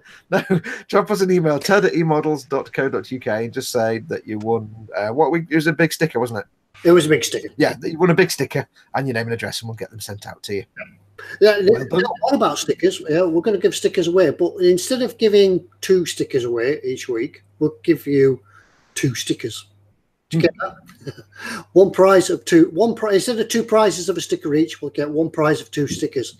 So it gives you a chance where you might never have won the big sticker, or you might never have won the small sticker. You could get 2 stickers. So and it saves us going to the post office. Carl's so send your question addresses on there. Send us another email anyway, Carl, if you can, because the email saying I have won a sticker reminds us that we need to send you a sticker. We get easily confused. Yeah, we get a lot of emails in there. So if we don't have a mail that says please send me a big sticker, we won't remember to send you a big sticker. So do it anyway. Just put your address in there. We have an email. I'm going to do this quickly now. We did have an email from Stephen Hill Harris. It requires me to screen share, that's why I'm reading this out now. He says, please read this before the end of the show. So he says, hi, Chris, Foxx, and Ted, and I. He says, I really enjoyed your, excuse me, I really enjoyed your Toon Tank build. I watched it on New Year's Eve, the same day my tank arrived. Also, you see the puffin, I'm going to show you a picture. You'll see the puffin my wife Donna crocheted me for Christmas. Cole was out because she didn't have any black yarn. A happy and successful new year to you all. I made a real hash of reading that, but let's anyway. So he sent a picture in basically. So I'm going to quickly share. Lock it on me, and I shall screen share. Oh yeah, I'll lock it on you. There we go. I don't know why I locked it on me. I'm not in control, am I? And he sent us this photograph. Oh, while we were doing ours, he was building himself the Christmas-themed M4A1 Sherman, which actually seems to come with the Father Christmas dude figure. Yeah, apparently. You do realise what you've got to do with that each year now. You've got to put a little loop on it and hang it on the tree. Yeah, but I can't believe it came with the figure. I had to raid my Warhammer Bits box for my figure, and then that rather delightful and absolutely adorable puffin, which looks fantastic, which he says his wife Donna crocheted him for Christmas. So well done on the crocheted puffin. That's absolutely adorable. Yes, adorable. Yes, cool. It's nice, that. And I like the tank with the red and the white tracks because it's Christmas. Yeah, I always wondered what the little circles were. I've just saw the picture here. There's tracks, isn't it? Yeah, it's red and white because it's Father Christmas's tank. Christmas, yeah. It looked good. Yeah, it looked good on the tree next year. Yeah, that'll be a nice little ornament to dangle there. So thank you for sending that in, dude. I'll stop sharing that. You can take it off me now, Ted, if you would. Yep, done that. Thank you for sending that in, dude. Cool. Yeah. Speaking of which, we do like to see your bills. Yeah, and that brings us nicely on, I think, to the gallery, doesn't it? Yes, indeed. It's almost like it's planned. We don't plan anything. They know that. If you didn't already know, where have you been? Because where am I? What day is it? Each month we have a look in the eModels gallery. If you didn't know what the eModels gallery is, where have you been? Because you can submit. I'm just gapping on really. Hang on, start again. Take a swig of your air water. Yeah, that's it. I just start with a gin. Are we starting from the beginning again? Are we? Yeah. Hey everyone. Hi everyone. Welcome to eModels. This week we're going to do the eModels gallery. Once a month we have a look in the eModels gallery where you can post pictures of your completed builds. Yep. And when other people have seen them, should they like them, they will 5-star rate them. And any that are 5-star rated will be eligible for a once-a-month draw. Well, not a once-a-month draw. Will be eligible for once-a-month voting by us as to a nice model that we think is suitable and win a prize. Yep. Did you get all that? Was Yeah. that possible? Yeah. So now, this month, after much deliberation and wearing of white coats and clipboards, and judging and prodding things and poking, and That was just Ted trying to get the New Year's dinner sorted out. yeah, and arguing and storming off and thinking, I'll see you. I'll come back later when I've calmed down a bit. No, Ted, that was Christmas dinner. That was different. We have decided a winner, and the winner this week will be announced by Chris. It will. I shall find the sharing button. Have you locked it on, Chris? It's been a long time since I've done a sharing button. I can't remember how to do it. Yeah. Don't forget, of course, if you don't know about the gallery, it's just emodels.co.uk/gallery. Go and check out other people's builds and upload yours.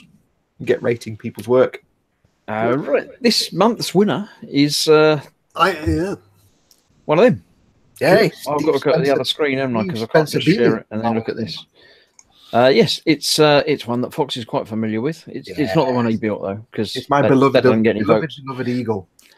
It's the Space 1999 Eagle Transporter. Is it called? Yes. Just Eagle. Yeah. Oh, yeah. Spaceship. Eagle Transport. Yeah, the 22-inch version. Nice little collage with different views of it, which is quite nice. We obviously only one picture can be uploaded to the gallery, but if you can make one up of different angles, then it works quite well because we can see details that we wouldn't have seen before. Yeah. Now, we do like to see pictures of the completed model rather than pictures of a model sort of under build as such. Wait till you finished it, then post your picture up of your completed model. Now remember, it doesn't have to be a model that's been bought from eModels. It could be any model. It could be any material. Could be scratch built. Could be made out of pencils. It could be anything. Yep. Anything you like. We just want to see your talent on display, basically. And don't forget, when we do pick a winner, we don't necessarily go for the most technically outstanding build that we can find. Sometimes we will, and we'll go for some absolutely beautiful builds, like Steve's Eagle here, which looks fantastic. He's put lighting in it and everything. He's got lights in the engines, which is canon to Series 2, but not Series 1. But he's got lights in the cockpit and the command module. It looks fantastic. He's got very subtle weathering. It's kind of the reason we chose this one. Is It does still look like scaffolding, but apart from that, but it looks feasible and workable. But we don't always go for the technically outstanding. We will sometimes pick a build that we just like the look of, something that tickles our fancy. It could be, we've got pictures on there submitted by younger builders, and they look fantastic. So it's just something that tickles our fancy. And of course, I saw that and was like, mine. Yeah, as we say each week, we flick through the models. We go through picture after picture and picture, and it's the one that catches our eye. And when you're looking through a website or something, and you flick through pictures, and you think, oh, and you have to go back to find the one that caught your eye. And when you're going through the catalogue and you go through all the houseware and stuff, and then you just accidentally stop on the. Are you going through that app and swiping left and right and things, Ted? Yeah, your hand may stop on your eye may stop on the underwear section for a few more seconds. Yeah, it's often one that catches your eye though, and you go back to it and that's great. Yeah, then you look at it and it's not been 5-star rated, so it's not eligible for the vote. So you have to keep going. And it's one that catches our eye. It doesn't need to be technically correct or the right colour, dunkel gelb or anything quality or anything like that. It may be, but it doesn't have to be. I'll stop sharing that actually. You say after we decided who won, we looked up who won. You yes, the builder of that eagle, the beautiful eagle, was Steve Spencer Beanie. So well done, Steve. You just need to bop us an email, ted@emodels.co.uk, and tell us that you won this month's gallery giveaway. Yeah, and we will let you know what you've won. It's a big secret. Yeah, which means they haven't told us yet, so we don't know. You'll win an awesome something. Yeah, you'll win some awesomeness from eModels anyway. Yep. Yeah, we'll get them to pick something nice to send you. So just send send an email to ted@emodels.co.uk. That's Carl at Making Model. No, it's not.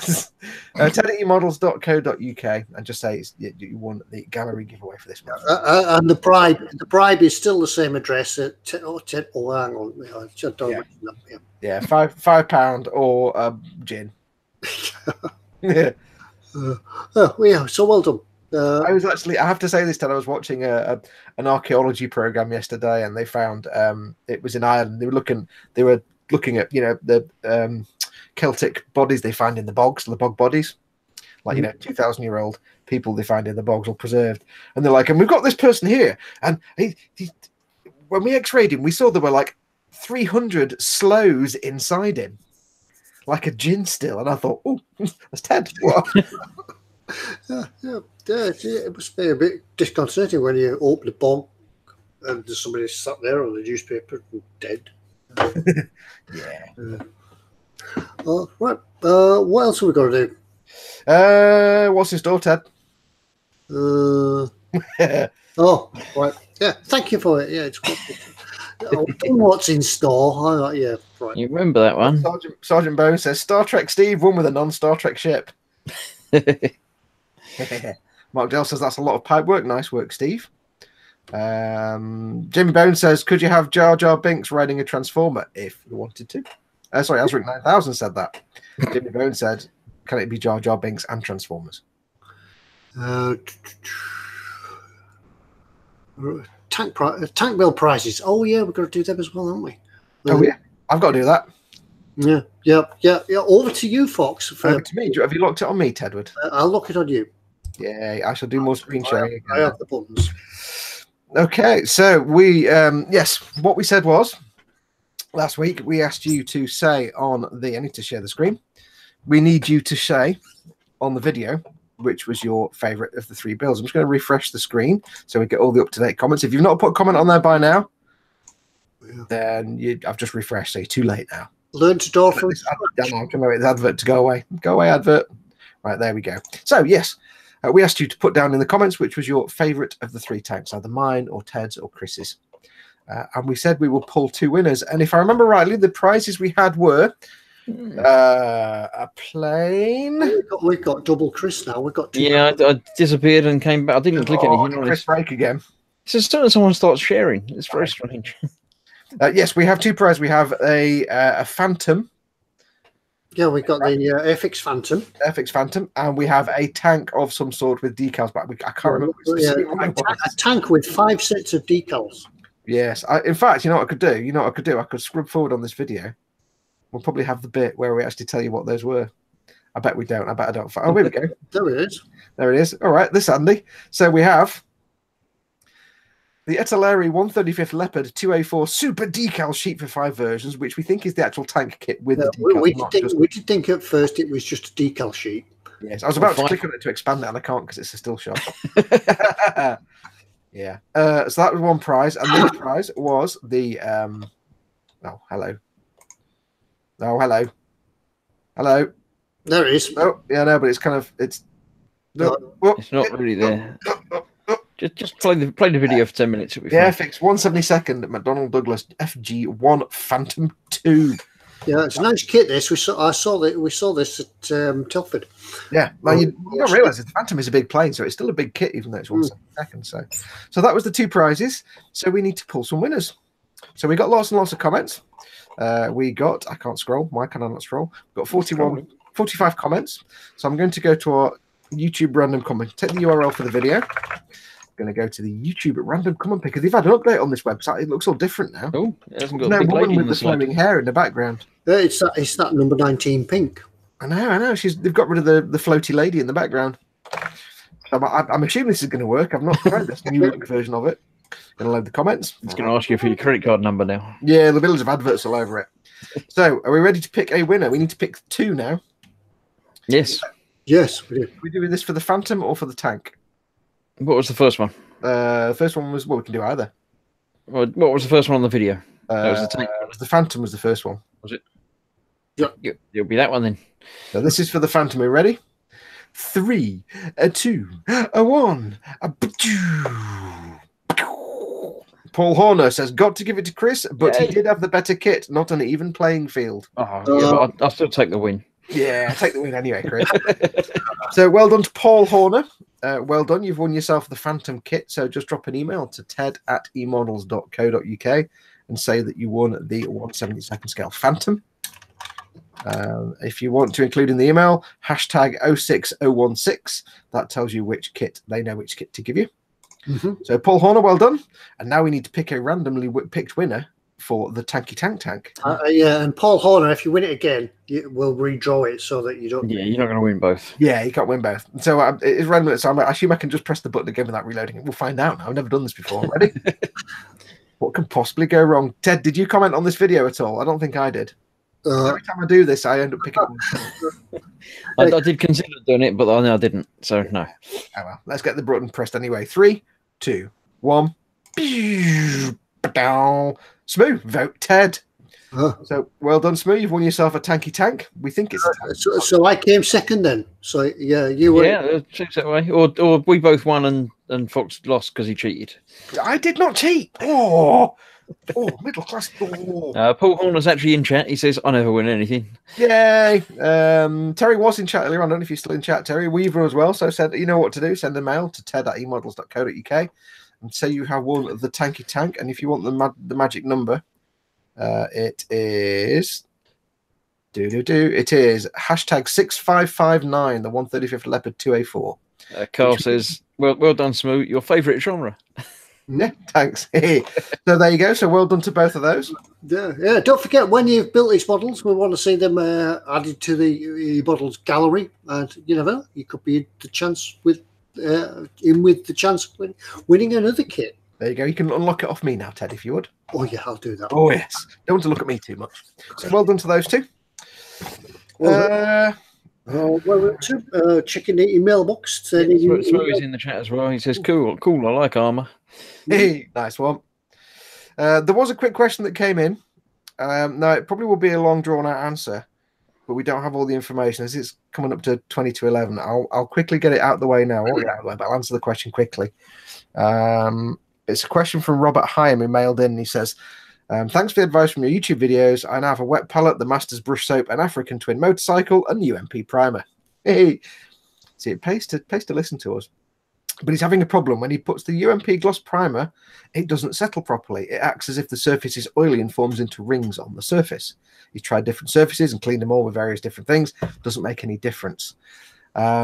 We don't know, obviously, what you're putting the primer on. You haven't said that in the email, or what PSI you're working at, or whether you've thinned it. We had a little chat before the show, and we're a little bit stumped, but the only thing we can think, just to kind of answer this succinctly, is the only thing we can think is, you might not be doing this, but it's normally if you get that, if it's going on the surface and spreading out, or the surface tension is a bit weird, there's either something, get my words out, there's either something on the surface breaking the surface tension, which would be any kind of soap, or if you've cleaned the parts with dishwashing liquid, maybe there's residue on there, but you say you've cleaned them, but that's normally something that would be a surfactant that will break the surface tension, would do that. The other thing is, if you've added any thinner to the primer, that might be your problem. Don't thin primer. Primer's not meant to be thin. Yeah, you prime it neat. The UMP stuff is fantastic. You can prime it from a 0.35 Neo. That's what I use. 0.35 Neo, and it goes through fine. You need to rack your pressure up to about 25 psi. Might be more depending on your airbrush. I use about 25 on that. Anything from 3.5 onwards you can use. Don't thin it. It would normally suggest there's either something on the surface as a surfactant breaking up the surface tension, or it's too thin if you've thinned it, or if you haven't thinned it, maybe just the pressure is way too high and it's just blasting it across the surface, which can happen. Probably unlikely though. The other thing, again, I know you say you tried it doing like thin coats and thick coats. The way I apply it is I always do a very, very light mist coat. The first thing I do on bare plastic is what's called a key coat, which is a very light mist coat. It's almost invisible. It's such a light coat you can almost not see anything on the model. It'll just be almost invisible. It's just a key coat, and what that does is it puts stuff on the surface. If you're painting onto bare plastic, even if it's a primer, when you put the liquid on the surface, its instinct is to clump, and the surface tension will pull it together, and that's why you get the fluids. You put the fluid down on bare plastic, it will go into clumps and rings and groups. If you put down a key coat first, it just puts some unevenness on the surface because you get little droplets of the paint, and it if you just give it a bit of a blast of air for maybe 30 seconds, it's still a bit tacky. And then when the next coat goes on, which is a proper spray coat, it's got that key coat to tack to stick to, and it helps not break the surface tension. The other thing, of course, is you could be too close. Now, the other thing that a few people in chat mentioned is you do need to shake the bottle quite a lot. Yes. This is actually a UMP black primer.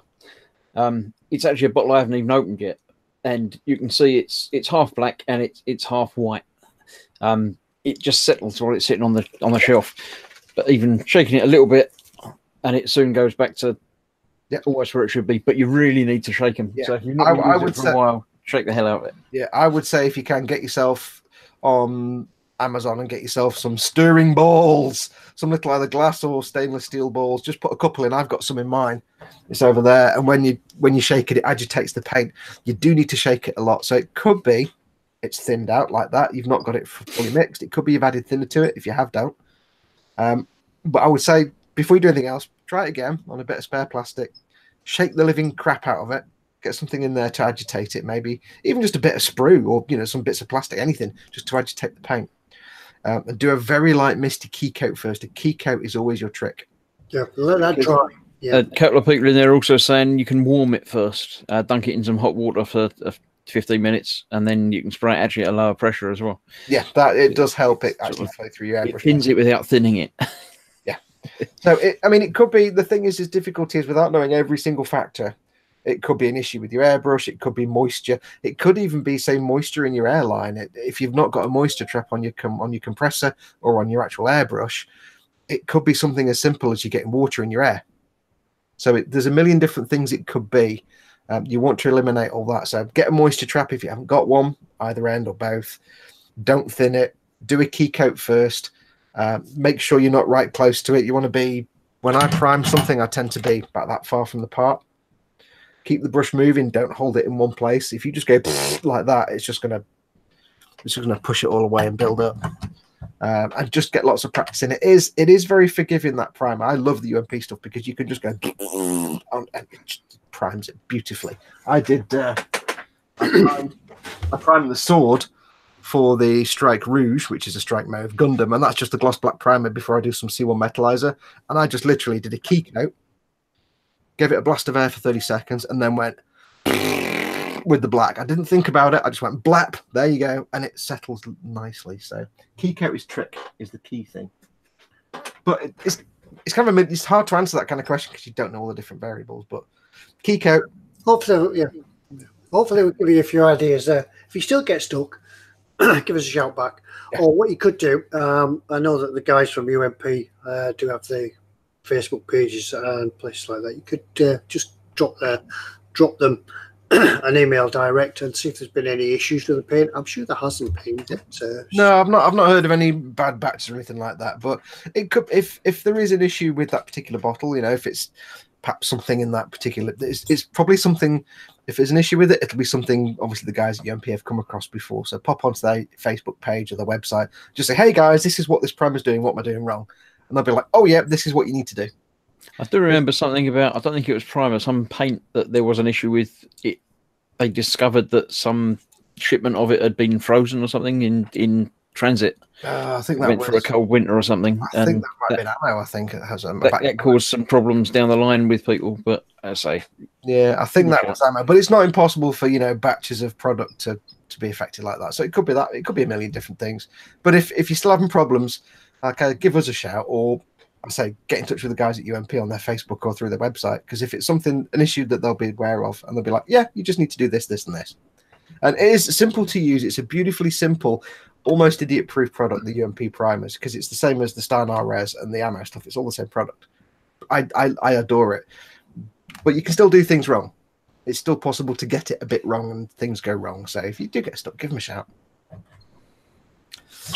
There's no quick answer to that one, even though I tried to do it quickly. Good. Yeah. I hope we get sorted. Let us know how you get on. Yeah. Just looking back in the eModels bag, mailbag, I think it's about time we did a question then for a sticker, the 2 stickers.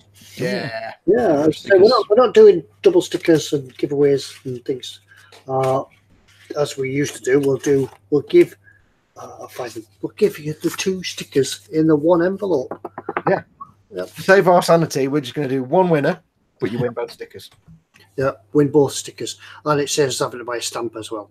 Yeah, so remember to refresh your browser right now and drag your slider to the left before we do the giveaway. Terry, we got your email for the Yep, got that. prize thing. Yeah, we got Carl's thing for his big sticker. Yeah. Who won the other thing? I can't remember, but we haven't had your email yet. No. Whoever won the Phantom, I forgot the name already. I'm rubbish. I don't know names. Yeah, it was someone that was here. So yeah, email Ted at eModels.co.uk. We've all got email right in front of us right here. So. We see all. Sergeant Bone says Dunkelgelb, but also 42. Yeah, right. We'll do a sticker. Sticker giveaway then. Here we go. We'll use Carl's question. Yeah. Because Carl, I think Carl was the first one in the bag this week, wasn't he? Yeah. Does that mean you have to include an extra sticker? Yeah. You don't get an extra. Remember to send an extra sticker now, Ted. Don't forget. Yeah, this is a question for the show from Carl, Making Models Carl. He asked a question. Is everybody refreshed? If you're refreshed, I'm sure they have. Refresh and drag. Refresh. And drag. I've got a movement for it now. Refresh and drag. Right. Here's the question. Stand by. In computing terms, what is a jiffy? Go. What is a jiffy? Go. Das ist ein Jiffy. Yeah, that's it. Do I have to be accurate? Oh, but yeah. Paul Horner, that's who won. He says he still hasn't got over the shock of winning. Right, so I said, one of the composers of one of the greatest soundtracks of all time. In the name Horner.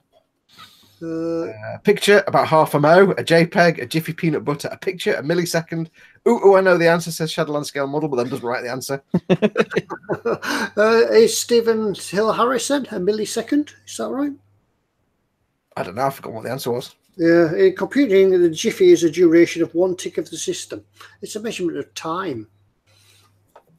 Yeah, I'll go for it. I can go for that. It's a measurement of time. Millisecond. Yeah, go for that. Yeah. Well done, Stephen Hill Harris. Wait, didn't he win something earlier on? Oh no, we'd read his email out, didn't we? Well done, Stephen. I don't know what we're doing. There was a name and it had things. Yeah, pop an email to ted@emodels.co.uk and say you won the double sticker giveaway. And that would be nicely, thank you. Steve, we were talking about the frozen things. Steve says UMP froze a bottle of primer and it was fine when it thawed out. Yeah, I don't think it was UMP primer. No, I think it was an issue with some ammo paints way back in the day when they first stopped coming out. There was something like that, and that was the problem. Oh, so well done. Now then, it's mug time, isn't it? Right, because there are actually mugs. Well, there might allegedly. There are when we've mailed James with all the people that are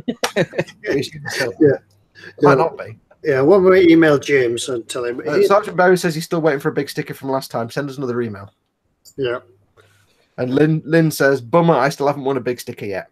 Yeah, I know we do have a backlog. It wasn't until like Christmas Eve that we got sort of resupplied with stickers. So we haven't had time to send them out yet because we didn't have any up until then. So there was a backlog of stickers to catch up with. That's where your stickers have got to. So we'll send them. We'll get around and sending them out now. Yes. But if it was more than like 3 months ago, then just send Ted a new email. Sergeant Bow says, nah, send it to Lynn. Okay, in that case, Lynn, send Ted an email and we'll send you. But then Dad says, you've got a big sticker, Lynn. Oh, I see. Are you being special, Lynn? Did you leave your stickers on the wall of your old house? Oh. We'll let them sort it out amongst themselves. One of you send an email to Ted. We'll let you all fight amongst yourselves. Whoever moves into Lynn's old house will find it covered in eModel stickers. Lynn says, no, I don't. Be a shrine to eModels in the corner. Some witchcraft or something. Well, one of you send an email into Ted asking for a big sticker and we'll get it sent out. I've lost that. Yeah. What are we doing, Ted? I've forgotten already. Yeah, we're doing it. We're doing a mug question. We're doing a mug, yes. Have we got another question? Who wants to read the mug question out? Which is the mug question? Any of them. I'll do. What we got? What? I'll do Carl. Carl sent a question in. And just happened to include address. That's a different Carl to the other Carl, isn't it? Yeah, not this is Carl, not making models, Carl. But with a K, not a kicking K. Kicking Curly like 6 or 5 or something. No. Well, there is no lowercase for K, is there? It's like Well, there is. It's just smaller. kicking K. That's what we were taught at primary infant school. Yeah, there's either a kicking K or a curly K. Because you can't say K, can you? Because K is K. Aldrich's obviously not playing this because he got 2 mugs already. Yeah, okay. You have all the mugs. Yeah, we don't know what mug is in stock, by the way. It could be at version 3. Yeah, if you get version 3 mug before we do, send us a picture. Let us know. Has it got a picture of Ted on the inside of it? I don't know, but a quick note to Pete Mate or James Mate. Although if it's a version 2, we've already got version 2. So if it's a version 3, we might need one for advertising purposes. Yeah. All 3 of us. Yeah, remember, it's the picture of Ted. It's the heat-sensitive picture of Ted that slowly reveals itself for Ted in an eModels mankini. Well, what it basically does is, I'm being looked at. What does the E stand for in eModels? Why are you whispering? It's on the internet. Everybody can hear you anyway. Yeah, we all heard you. Mama Fox says, what does the E stand for on eModels? It's because it's electronic. It's online. It's Mr. E. I think she was using it as a mug question. That's what it's E for internet, you see. But internet starts with an I. Right. That's what it stands for fun. Electronic. Okay. Old people on the internet, you know how it goes. Internet starts with an I, not an E. Yes, exactly. Everybody says hi, Fox's mum. So what are we talking about? You were going to do a question from Carl. Yes, Carl. So we're all ready Yeah. for your mug. Yeah, go on then. In the world of model making, who is celebrating 100 years this year?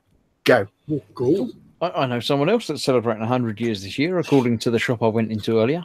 No. It's nothing to do with this. It's Tesco's have got big signs up saying they're 100 years old.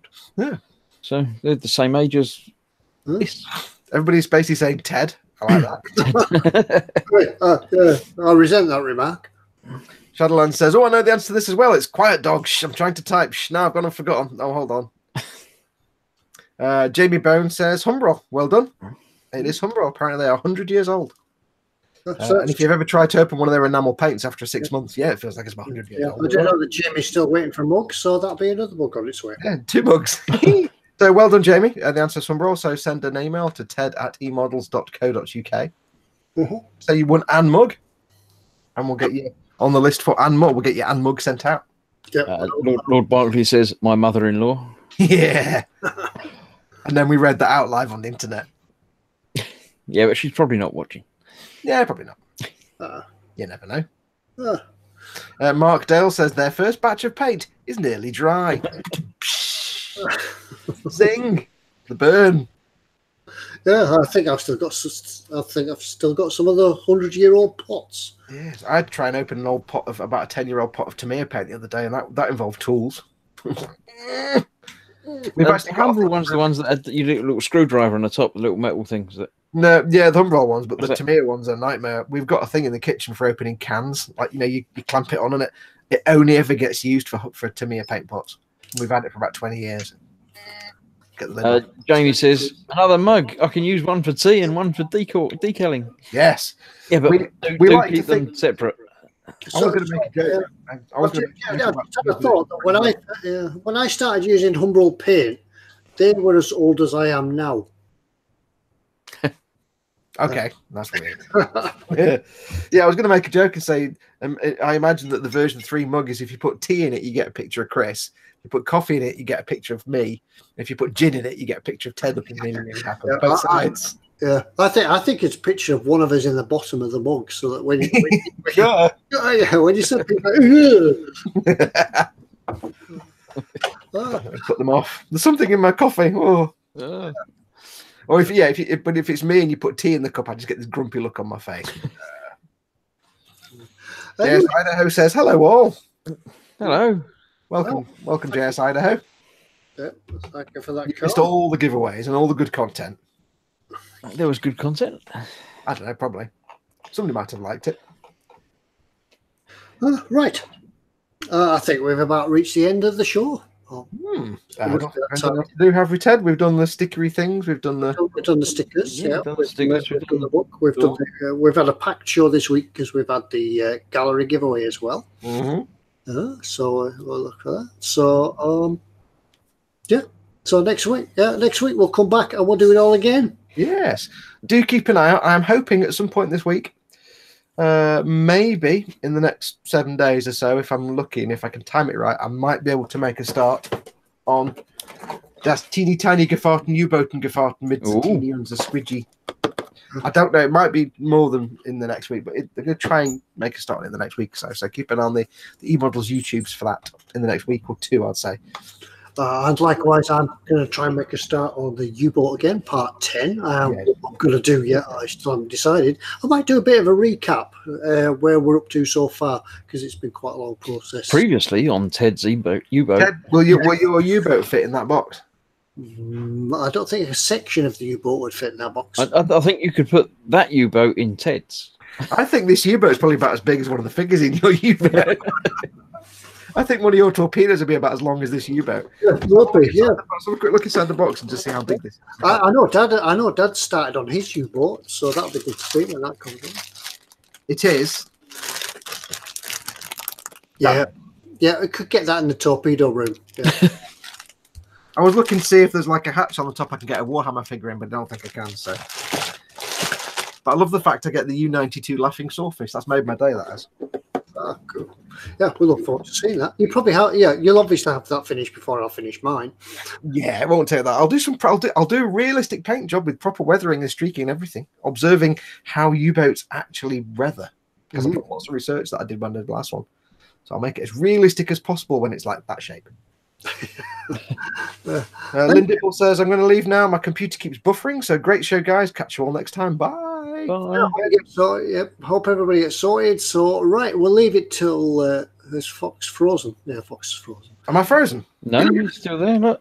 No, it's frozen a little, yeah. Am I frozen? No, not to me. Okay. That's my internet seems to be working as well at the moment. So, Scale Model says, Foxx, I'm about to finish that Formula 1 car. Can I post it to the eModels page? You can do, but if you post something to the eModels page, it'll go to the visitors post that nobody ever looks at. So what you might want to do is maybe mail it to Ted at. Or does she mean the gallery? If you mean the gallery, then yes, do post it to the gallery. If it's emodels.co.uk/gallery, then absolutely post it there. It doesn't matter if you bought it from eModels or not. Yeah. And if you forget that address, just Google eModels. Yeah, just go to eModels website. And Dad's also building the sub that Ted's building, and he just says the torpedo is longer than the little one. He's obviously just measured it. Excellent. Yeah, the little submarine's like that big. So, yes, you can post up your car, your Formula 1 car, in the eModels gallery page. Yep, it doesn't matter where you got your model from. You could have made it out of bits of twig. We don't care. As long as it's creative and it's a model of some sort, we want to see it. Cool. On that note, then, I think we'll leave it for this evening, as it's time to go to bed and time to fill my gin mug again. Yes. It's water, it's got a hole in the bottom of it. It's all leaked out, isn't it? He's got a barrel with 300 slows in it. And so until next week, we'll do it all again. And we'll probably think of other things to talk about next week. So we'll see you next time. Thanks for joining us. I hope you enjoyed it. Look forward to seeing your emails and questions and everything else during the week. We'll see you all next week. Thank you very much. Bye now. Bye.